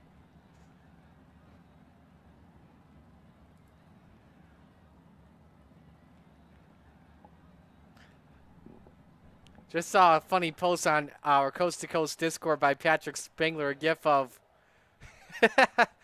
someone not happy with his computer, wondering why it's not responding, so he slams the keyboard with the screen. So that's Joseph Grandy right now. Oh man, that's good humor, but man, I feel so bad for Grandy at the same time. And he did confirm the wheel shut off on him. Dang. That definitely is his luck. So let's begin with our third place finisher and talk to the general, Andy Patton. Andy, not a bad race for you. We have to make it quick though, unfortunately. Walk us through it. It was, racing against Roger there for a little while was pretty cool, and then Devo towards the end. But I started blinking out real bad, but I didn't notice it in the car, so I didn't know when it was happening, and so I kind of just stayed to the bottom. You know, more important for me right now is to get a top 5 and get into Renegades. So it was a good, clean race. I'll take it. I had nothing for the top 2. Those guys were checked out. They were gone. Well, that definitely paid off. Who do you want to give shout-outs to? My team, Inferno Motorsports, and all the guys that support that team. I'd really like to give a shout out to Don Tulos for the paint job that he gave me on this car. It's really freaking pretty sharp. I mean, the one I had before was from him too, but this one's even nicer. That is a very nice it. game. Absolutely. Yeah. So, well, hey, great job. Hopefully the IL works for you in Renegades tonight. If so, best of luck. All right, man. I think it does. I'll have to look. All right, we'll have to see. So, all right. Anyway. Andy Patton, your third place finisher here this evening. Let's go to the biggest mover of the race, Donovan Ross. Oh, boy. How do you feel after that one, Devo? I don't know, like a battering ram, or I don't know. I don't know. Obviously, nobody had anything for your teammate here tonight, going back to back. But take me through your race, though, as a whole. Oh, I don't know. I just start in the back. I had a penalty from last week, and then felt like I was taking the senior citizens out on a field trip for a little bit, and then got clear of them. And then I looked down, and those guys were 9 seconds ahead. So I got some more work to do if I want to compete in the Renegades class. Who do you want to give shout-outs to, though, on the run? Oh, the guys back in there. Keith, Jack, Gary, Greg, you guys for the wonderful broadcast. Roger for everything they do in the league behind the scenes. And, yeah, see what happens in the next one. All righty, well, we'll let you go. Great job tonight, and best of luck in Renegades. All right, my man. Thank you. That's Devo, Donovan Ross in the number 5. And now we go to your winner, Keith Jackson, back-to-back for the driver of the 113. Keith, I know you were good, but sometimes you'd be rather lucky than good. That's unfortunate to see what happened with Joseph Granny, but hey, you took advantage and got the win. Yeah, we'll take it. I don't think I didn't have nothing for him. I could get to him, but he was too fast to get around. So definitely lucked out on my part there. But like you said, a little bit of luck never hurts. Absolutely, it does. How good was this race car as a whole for you? Like, and how tough was it trying to pass Grandy? It was good, man. It was put the qualifying setup in for qualifying and just added fuel the rest of the night. So setup was fantastic. I could pace him, but he was too good on the top to be able to slide and truly clear him without putting us both in the fence. So he definitely had it on lock had he not broke or his wheel lost connection. Yeah, absolutely. So, hey, you're up to Renegades tonight. Who do you want to give shout-outs to on the run? Devo, Jack, Greg, Gary, and like last week, appreciate you guys putting us on every Monday for us, and hopefully get to talk to you again soon. Absolutely, man. Great job. Congrats. Best of luck in Renegades tonight, all right? Yep. Thanks, buddy. All righty. Keith Jackson, your winner. We will step aside and go to break. When we come back, Renegades time on the Coast to Coast Racing Network.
It's time for another edition of RSN Trackside, powered by Bob Johnson Auto Group on Rock Sports Network. Gets on the champion, trying to be a Bit of a hiatus, so let's get. Tonight when we talked about it.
outpouring of love was amazing. These dollars had come together to support us, and we realized to use them for us. We wanted to use them to help others. The foundation has done so much for so many people. It helps any family that has somebody, whether it be a crew member or one of the drivers, that get hurt. We can help them to get through the situation. I was injured in a non-wing sprint car accident that broke my neck and left me with a spinal cord injury. I was in the hospital 8 months, and that got really, really expensive. So having that extra help to help push me and my family forward was a big deal. I was involved in a pretty gnarly sprint car crash. Found out my brain was swelling and bleeding. Pelvic bone was broken. I had 2 cracked vertebrae on my back, and I was in the ICU a little over a week. The Steve King Foundation reached out to my parents. We received a donation from them. Immediately, they started me on what's called neurofeedback, and insurance did not cover the neurofeedback appointments. So we received another donation from the Steve King Foundation. It really helped a lot, and I just want to say thank you. Thank you from the bottom of my heart to the Steve King Foundation for everything that they have done for me. This last Sunday, I got to turn laps in my modified here. That was my first laps back in a race car since the accident, and I truly believe that if it wasn't for the Steve King Foundation, I wouldn't be able to do that or be where I'm at today. Yes, Steve's death is the reason the foundation exists, but it's Steve's life, and it's the lives of racers everywhere, is the reason we're able to do the work we do.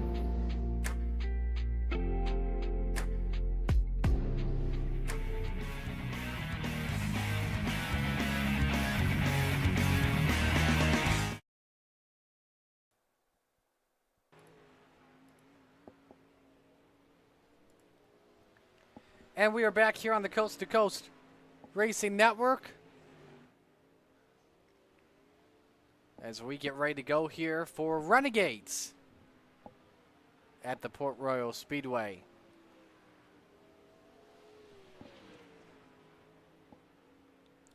While we get ready to go here for our Renegades division, let's see who's checking in here in the chat. Jeff Barker checking in. Hope he's doing well tonight, the Brewerton Beast.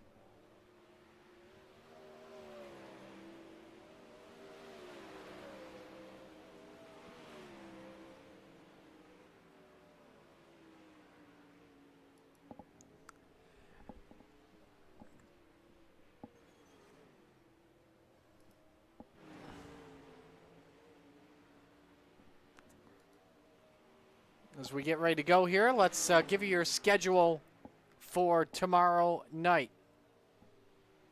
I'm sorry, for the rest of the week here, correction. Tomorrow night, our Tuesday night special, Radicals at Laguna Seca. That will be a fun one if you want to join us for that. Our next broadcast tomorrow night, Hometown Heroes with Midgets 360s, 410s at Houston. Shaggy Zach Chandler will have the coverage starting at 7 o'clock. Then on Thursday Night Thunder comes to Oswego. The small blocks, the big blocks will be broadcast by Shaggy TV at 7. Then moving over to the Pro Late models at 8:30. And then next week for Monday Night Madness, we head to Houston for the first time ever, baby. We're looking forward to it. For Open 358s, Rebels, and Renegades, 7 o'clock right here on the Coast to Coast Racing Network.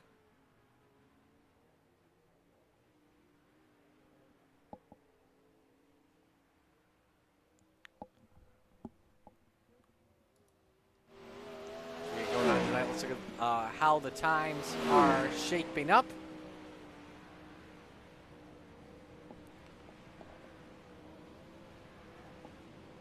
Randy Shreve's currently the quickest at a 15:4:34. Jack Clevenger second, 15:48.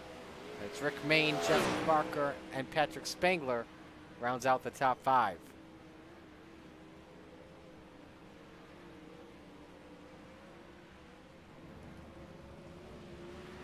Again, last week we were with you in Knoxville, and it was Blake Chapman making the pass late in the going to take the victory. Got some drivers here on track. There's Jack Clevenger in the 78, currently second. Clevenger with a 15:48.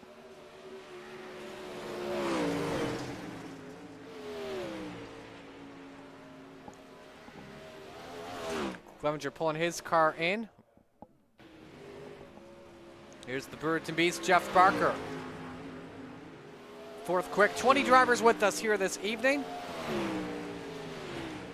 As practices come to a close, we are ready to qualify.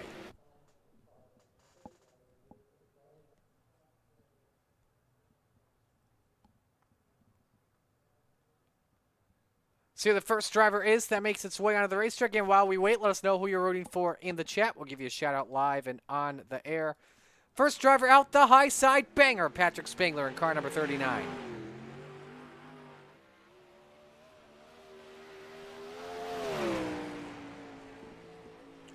One of his many home tracks for sprint car racing. Hoping to win this one tonight.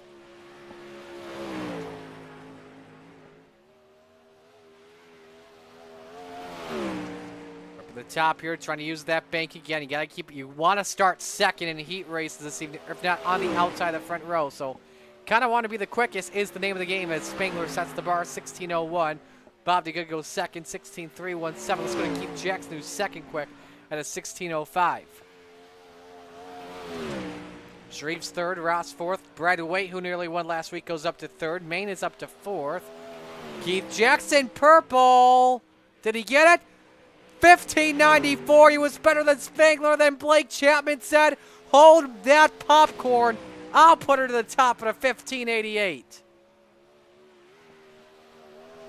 Second lap time for the salesman is slower, but hold his popcorn indeed.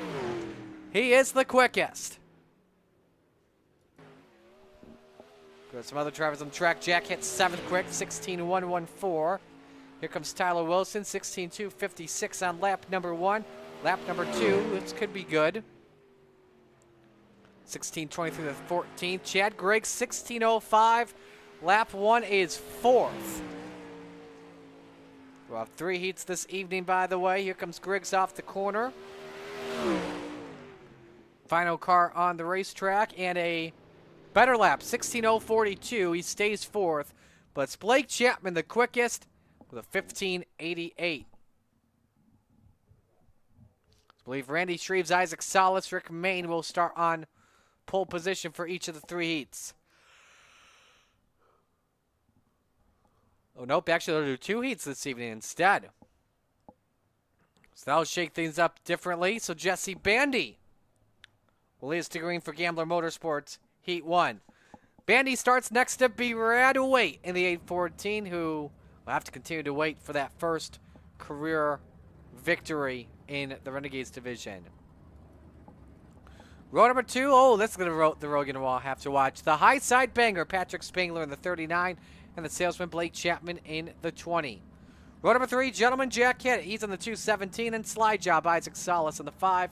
Row 4, the Bird to Beast, Jeff Barker on the 513, and the Macho Man, Tyler Wilson in the 42. The final row is Bob DeGood in the 7, and Kale Bixler in the 789.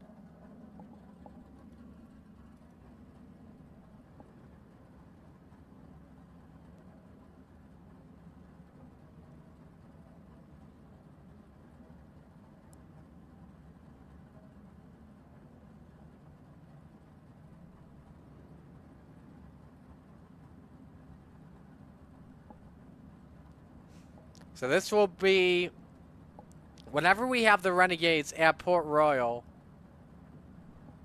it gets absolutely crazy. You just don't know what is going to happen.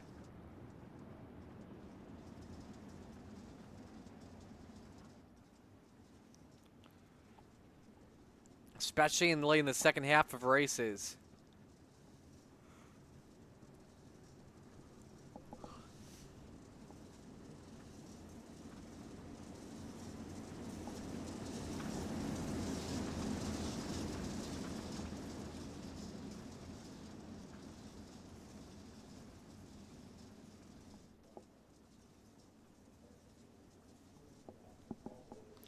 Here we come for the green.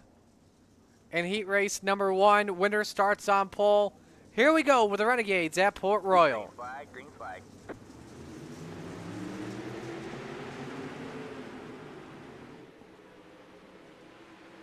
Good start for Jesse Bandy. Inside line actually working out early here for the pole sitter. Patrick Spangler second. Battle for third. Brad Waite over Blake Chapman. 8:14 has third, while Jesse Bandy leads lap number 1.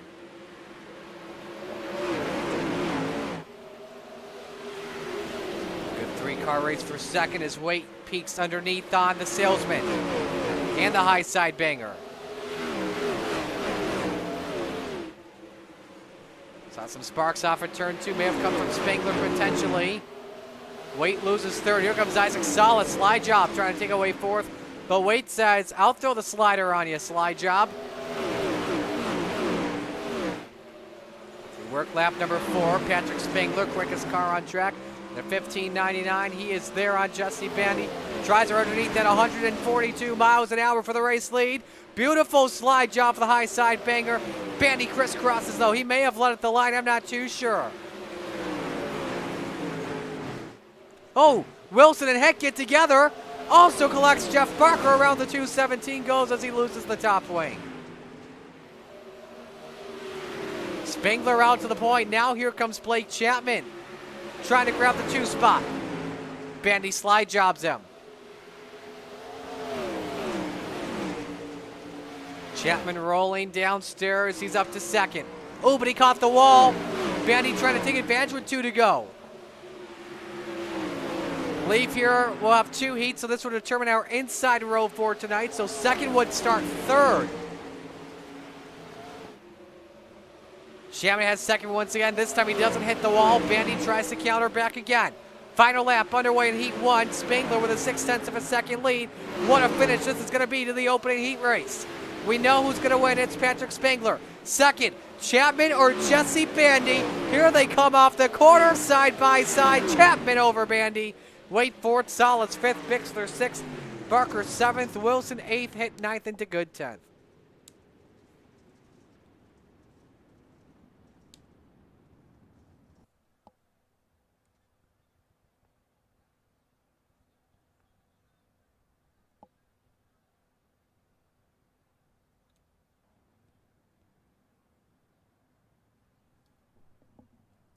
Now moving on to heat race number 2, brought to you by Regency Home Inspections. As Jack Clevenger is on the pole in the 78, next to him, John Short in the 51. Row number 2, Chad Griggs in the 27, and Keith Jackson in the 113. Row number 3, Randy Shreves in the 56, and Rick Main in the 187. Row number 4, Devo Donovan Ross in the 5, and Terry Landis, the Desert Demon, in the 161. Rounding out the top 10 here this evening, Steve Maurer in the 888, who is inside. Andy Patton, the general, in the 87. And again, got to give big credit to Steve. His Renegades debut, good for him. He'll be in his first ever Renegades feature. That is awesome.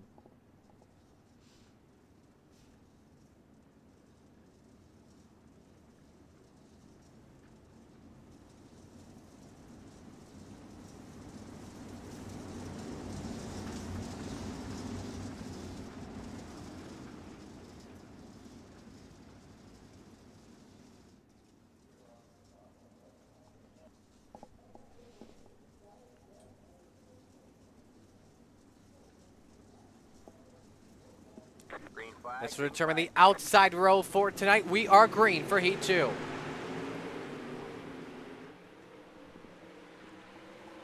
Nice start for Clevenger off at turn number 2. Griggs up to second. Short drops down to third, but now the 51 underneath on the 27 in the wall. He goes for a moment. Oh, look out!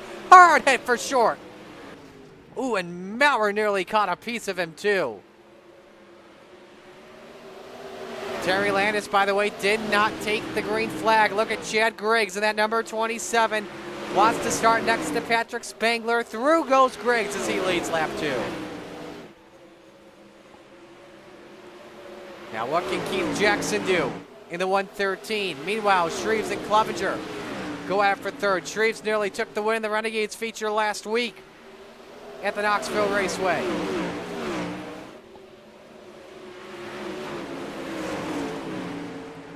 Sideways went the 78 for just a little bit.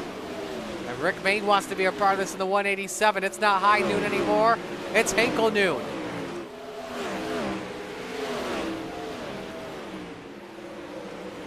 Clevenger in the wall, actually damaged the wing. That's 78. We saw him move for just a bit. Now Maine catches the wall. The Mad Rabbit trying to hang on to his ride.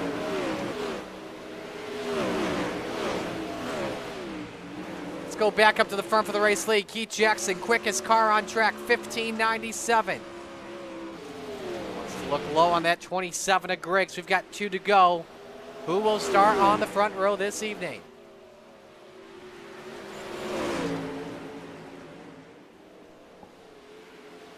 Here he goes. Jackson low for the race lead.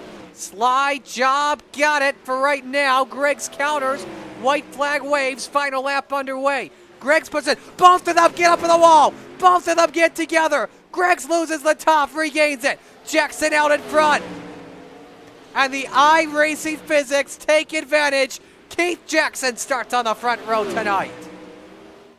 Shreve's third, Maine fourth, Clevenger fifth, Ross sixth, Patton seventh, Maurer eighth, and Landison short.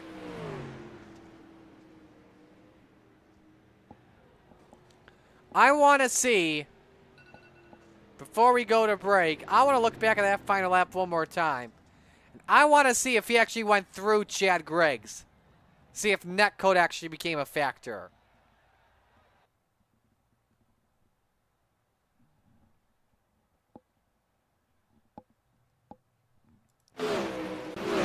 Let's see here. He did go through him. So there was some netcode there. Step aside, go to break. When we come back, showtime on the Coast to Coast Racing Network.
Warm-ups finishing up here as Tyler Wilson is the quickest in a 16:51. Blake Chapman second, 16:50-16 with Keith Jackson and Isaac Salas right away fifth at 16:58.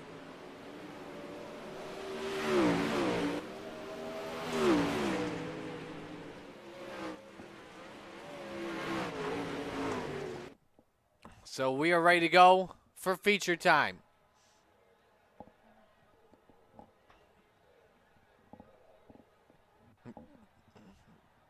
Here at the Port Royal Speedway, let's meet the field and give you your RSN trackside starting lineup. On the pole, the high side banger, Patrick Spangler in the 39. Next to him, Keith Jackson in the 113. Row number 2, the salesman, Blake Chapman in the 20, and Chad Griggs in the 27. Row number 3, Jesse Bandy, the Bandyville Master in the 49, and Randy Shreves in the 56. Row 4, Brad Waite in the 814, and Rick Main in the 187. Rounding out the top 10, Slide Job, Isaac Salas in the 5, and Jack Clevenger in the 78. Row 6, Cale Bixler in the 789, and Davin Ross Devo in the 5. Row 7, the Brewington Beast, Jeff Barker in the 513, and the General, Andy Patton, in the 87. Row 8, the Macho Man, Tyler Wilson in the 42, and next to him, it's Steve Maurer in the 888. Row 9, Gentleman Jack in the 217 of the Desert Team, and Terry Landis in the 161. And rounding out the grid, Bob DeGood in car number 7, and John Short in the 51.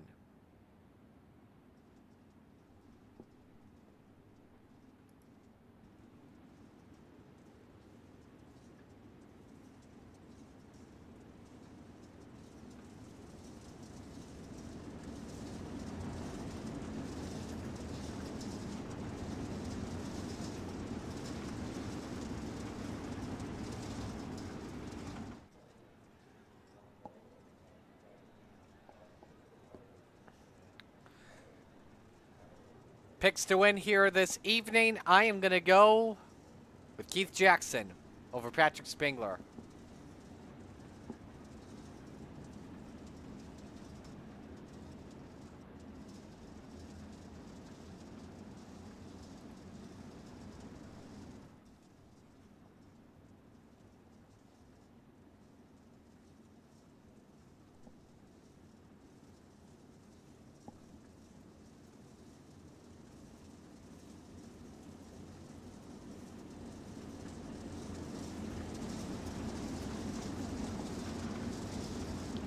Steve King Foundation Pace Truck is in. We're ready for the Flatline Racing Bodies green flag. It is time to shake and bake, wing it and bring it.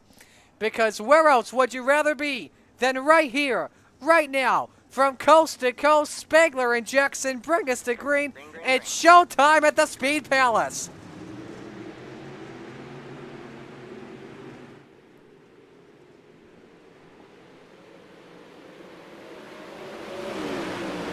Patrick Spangler leads the field into turn number 3. Blake Chapman looks underneath. Keith Jackson off of turn 4, nearly makes contact with the wall. Lap 1 led by Spangler, way too close to call for P2. Here comes the salesman, tried low on Patrick Spangler, doesn't work. Jackson with the preferred line off for turn number 4, can't get second though there. Shreves is 4th, Jesse Bandy rounds out the top 5.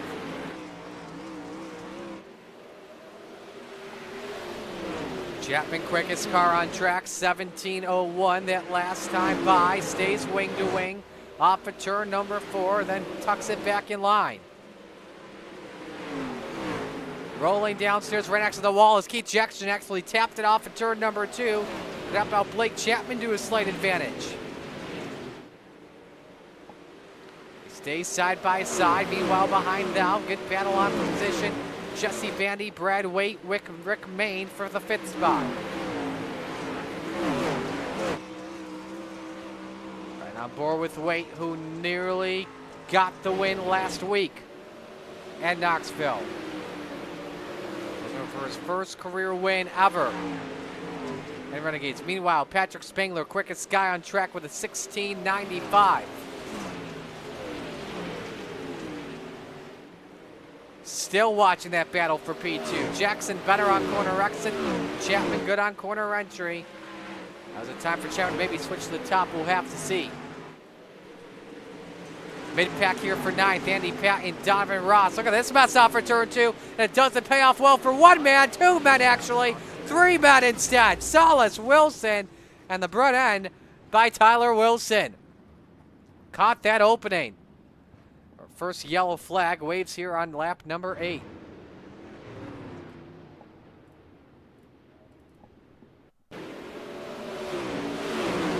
Look at what happened to the Macho Man. Barely caught Isaac Salas and hit both ends of that opening. Steve Maurer involved as well. Let's ride on board with a couple of drivers here. Let's go Jeff Barker.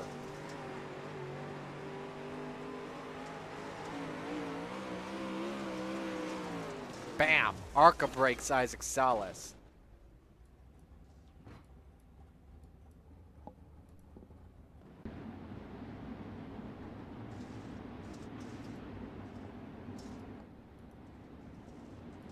See a double fire restart here coming up in just a moment.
So here we go for the restart.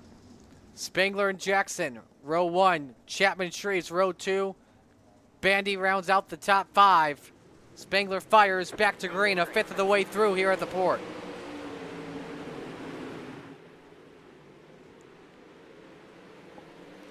Jackson tries to counter back on Patrick Spangler. They're wing to wing in a turn at number 3 for the lead, but it won't count. Caution. Bobby good in the 7. Jack hit and Diver Ross also involved in the background. The 5 is on his lid.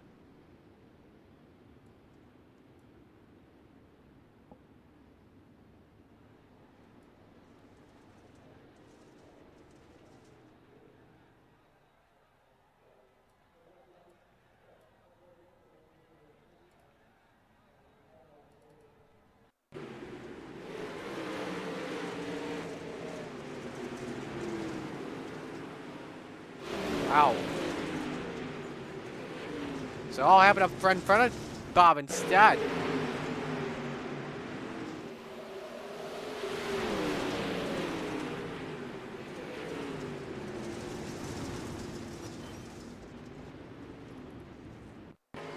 Remember where Donovan.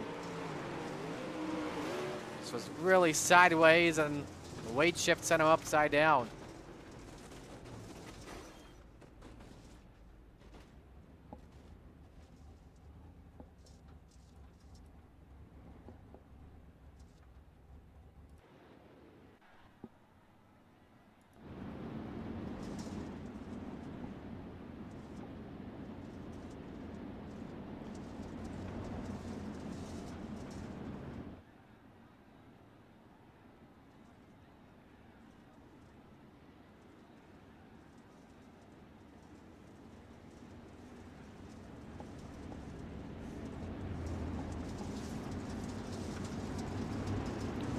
Lights are off. Coming green next time by.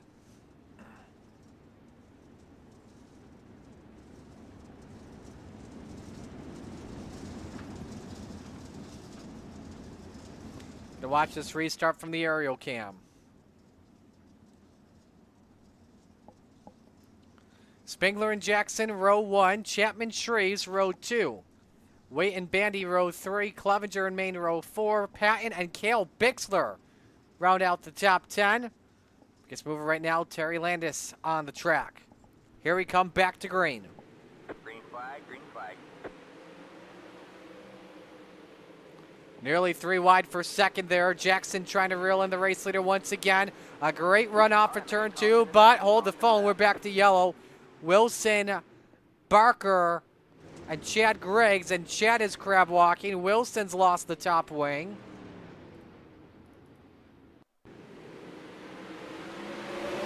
Watch that outside row. Barker, then Griggs, then Wilson. Just a stack up. Griggs goes on his side. Two of them upside down, in fact.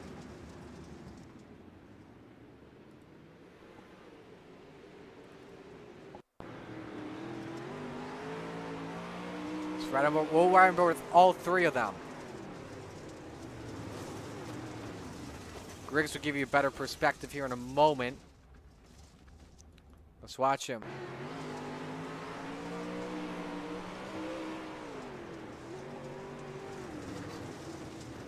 There's a car underneath. I don't know if that was Mauer or Short. I couldn't tell. Let's watch Wilson.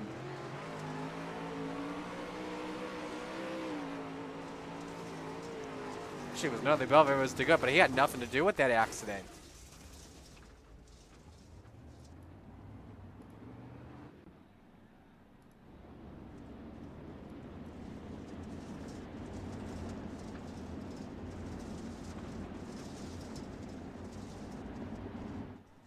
Again, don't forget, next week we are at Houston Speedway for what will be definitely a very good show. 7 o'clock with the 358s, then Rebels and Renegades on the Coast to Coast Racing Network.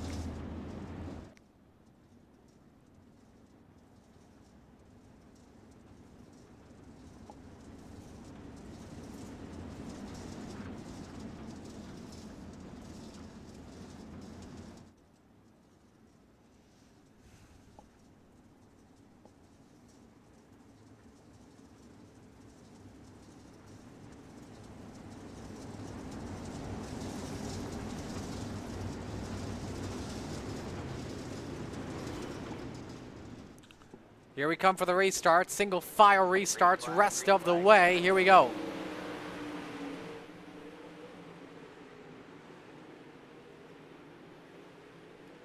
So Spengler holds serve. Jackson trying to catch him. Got a good feeling the single file restart was not what Jackson wanted because he could stay up close. But now the gap is a little bit wider compared to the last restart. Chapman third. Best battle on track for fourth. Brad Waite and Randy Shreves. Way up the hill. He's got the spot over Randy Shreves, and both Main and Vandy approaching the 56 car. Let's go to the 5-lap average here for the first time tonight. Really good race in the turn number 3. Spengler, without a doubt, best car on the racetrack.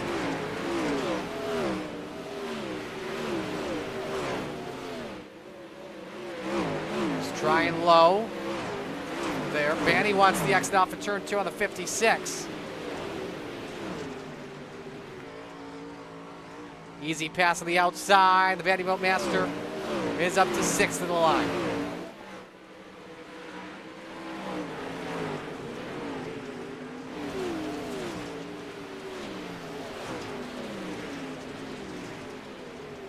Terry Landis, meanwhile, has jumped to the pits. He's done for the night. Shreves trying to catch him. Let's go back up to the front. We have 20 laps to go at the line. Keith Jackson staying there on Patrick Spengler. The gap at 0.3 of a second. Leaders actually approaching lap traffic for the first time tonight. Tyler Wilson, victim number 1. And it's Bob DeGood in the 7th.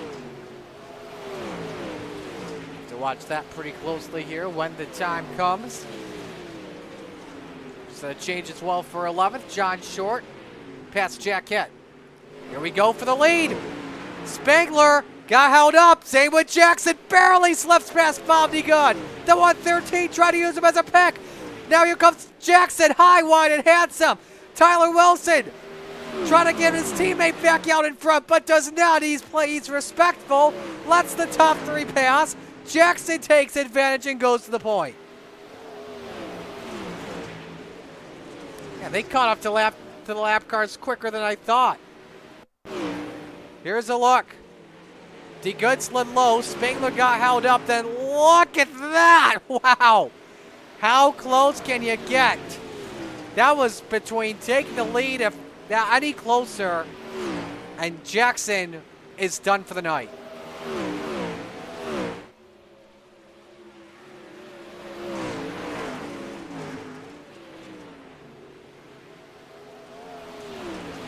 Let's go back to that 5-lap average once again, as that's clearly changed.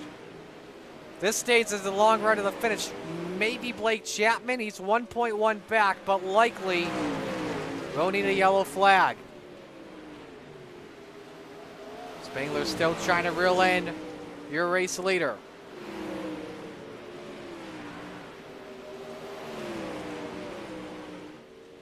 He is better, though, in the second sector from the looks of it compared to the first. Let's look this time here. Jackson 0.3 better. Leaders approaching Terry Landis, second half of the lap. Jackson just a little bit better. Leaders are approaching a couple of drivers here. Terry Landis, the first one. Look at the handful. Saw the leader, Keith Jackson, half. Spangler approaching him. Does he make the move here now in lap traffic? Yes, he does. Landis stays low. Oh, John Short stopped right in front of Keith Jackson. No yellow, we stay green. That may have been a jump scare for the 113. Hangs on to it. Now they go past Steve Maurer. Blake Chapman has lost touch with the top two. Next time by, 10 laps to go. Jackson, Spangler, winner take all.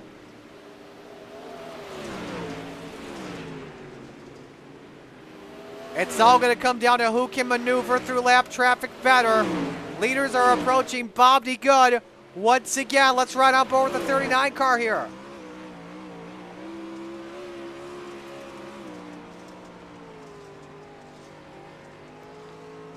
Bob better know the leaders are there. Yes, he does. He lets the top two go. 9 to go. Spangler shows his nose low. Slide job, Spangler. Jackson counters it back and hangs on.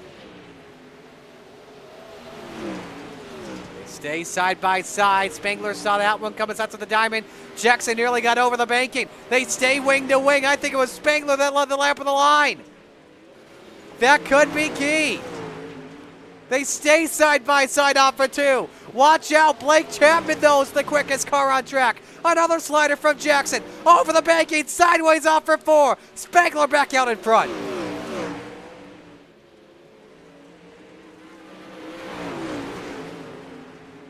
Next car, Gil Bixler in the 789. And it is now a 3-car battle for the win. 4 tenths separate the top three. 2 tenths off of each driver. With 6 laps to go, each driver hanging on for their damn lives. Man, look at that. Big handful from Jackson. That allows Spangler to pull away. And now Blake Chapman's got a chance at the runner-up spot.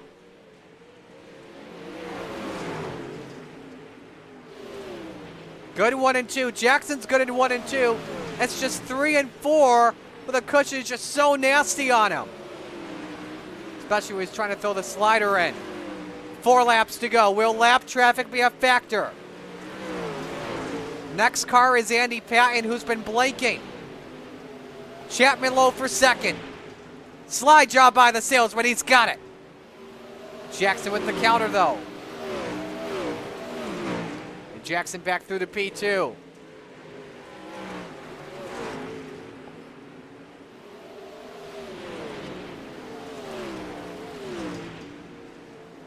Spangler approaching Andy Patton. The 87 gives him the lane, and the afterburners are turned on with 2 laps to go. A 1-second lead for the high side banger. John Short slows him up, though. 2 cars separate your top 2. Here they come off at turn number 4. White flag waves. Final lap underway for Patrick Spangler.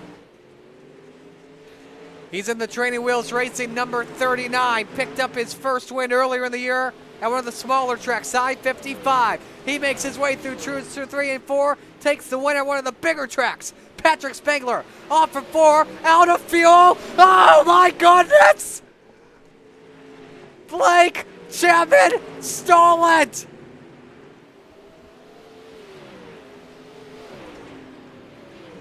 Port Royal, baby! With Spangler out of fuel. Oh my goodness. good to the last drop, but a spot short. What on earth happened? Let's go to the white flag. Spangler's all good. Everything working out well there. Look how far Chapman's back.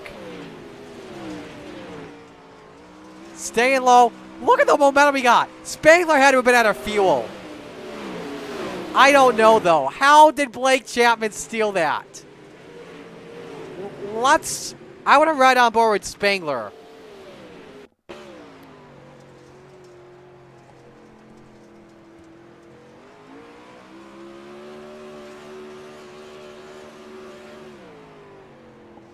He had throttle. Patrick just did not expect Blake to have one heck of an exit. That is absolutely insane. Let's make sure iRacing timing is correct here. And it is. Chapman, this time by a quarter. No, by 0.03 of a second.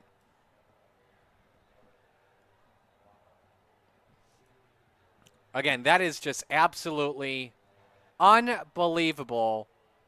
And give credit to the drivers for that long run. We had, I think, probably like 3 yellows in that race, too, in the span of a lap. After that final yellow, they put on a heck of a long run. Only 9 cars finished on the lead lap.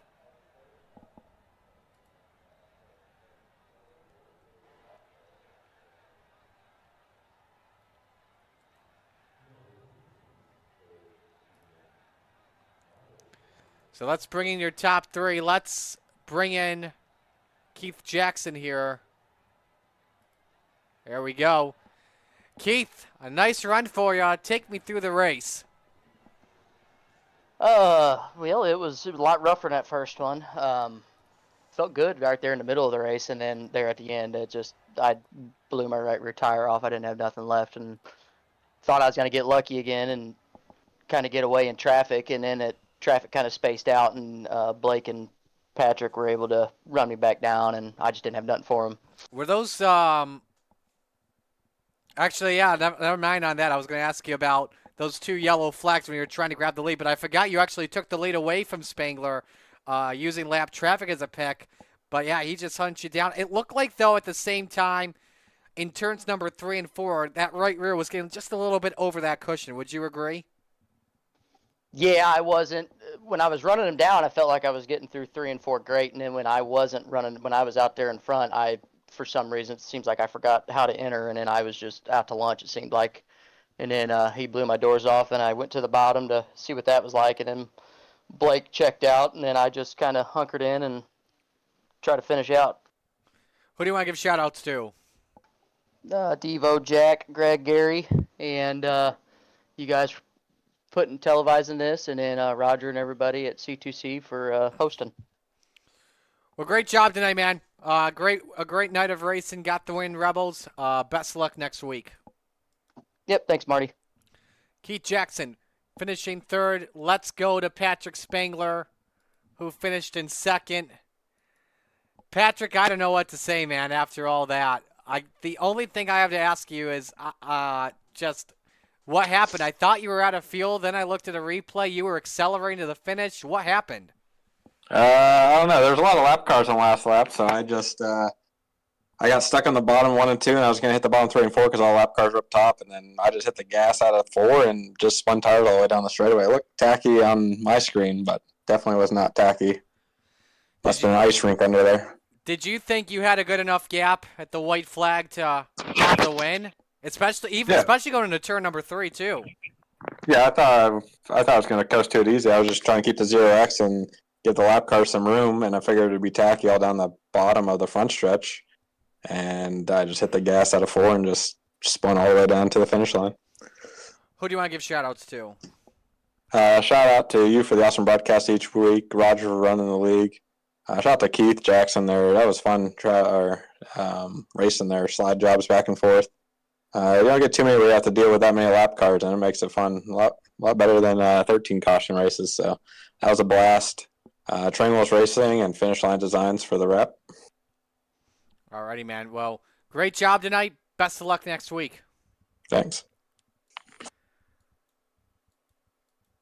Let's go to your winner, the salesman, Blake Chapman. Blake, how the hell did you pull that off? I thought you were beat at the white flag. Marty, I was thinking the same exact thing. I didn't really think I had much of a chance unless one of the lap cars got into Patrick, which you wouldn't ever want to see that. But there was a lot of lap traffic to deal with tonight, and I think the leaders did a good job of dealing with it. I could catch them just a little bit, but didn't really have anything for them all race. Then with about 10 to go or so, I noticed I was really starting to get pretty quick, and I had a lot more speed than Keith on the straightaways, and we were able to get him, and then Patrick was still a little ways ahead of us, and I really didn't think I had much of a shot. I followed the lap car and into turn one. I thought he was going to go low, and he went high. So we were stuck up there, and then I cut it down and got a pretty good run down the backstretch there, and we were able to clear him into three, and I just really sent it in as hard as I could, and we got a perfect run there coming out of four. And, like Patrick said, he just spun the tires coming out of four. I was thinking he was running out of gas, but we were just barely able to get him there at the line. What did you expect as a whole going into this race? Yeah, I really wasn't sure. I wanted to run a setup primarily for the bottom, but kind of talked myself out of that. Glad I did because the top was fast all night long. You always expect the top to be pretty quick here, but the bottom can come in sometimes too. And it was there for the beginning of the race, and I was able to use it just to hang with the leaders, which is big. And when it comes to saving tires, so that was really huge for us tonight. But you always expect the top to be fast here, and it was. And we ran the same setup all night long, and it was really, really quick for us. Next week, we go to our first one. Husets, what do you expect going on in? I've had a lot of success there in the Hometown Hero series, so it's a fun track. It's a quick track, so hopefully we can keep the cautions down and put on a good show. Who do you want to give shout-outs to, especially that popcorn? Absolutely. I first got to thank all the guys down at the Kreitz Sim Racing Team and the K&M Racing Team. Got to thank the parents for watching. Got to thank Preston at Epsilon Sprint Wraps and Andy at A&J Custom Creations. And, of course, I got to thank Galen's Gourmet Popcorn. There's no better way to celebrate a win than with some Galen's Gourmet Popcorn. You can head over to their website and use code CART, that's C-A-R-T, at checkout for 15% off of your purchase. I got to thank everyone that puts this league on, and, of course, you for doing the broadcast, Marty. Congratulations on the win, man. Well done. Enjoy it. What a win. What a clutch way to win. Thanks, Marty. Blake Chapman gets it done. Awesome finish. Really, just an awesome finish. So, alrighty, with that being said, we will bid you adieu on tonight. Thanks for joining us here on this Monday night. On behalf of everyone with the Coast to Coast Racing League, all the fine drivers and sponsors, Roger Craig and his great group of admins, I'm Artis Callis saying so long. Congratulations to your winners here tonight. Joseph Grenny in Open 358s, Keith Jackson Rebels, and Blake Chapman in the Renegades. So long, everyone. Thanks for joining us.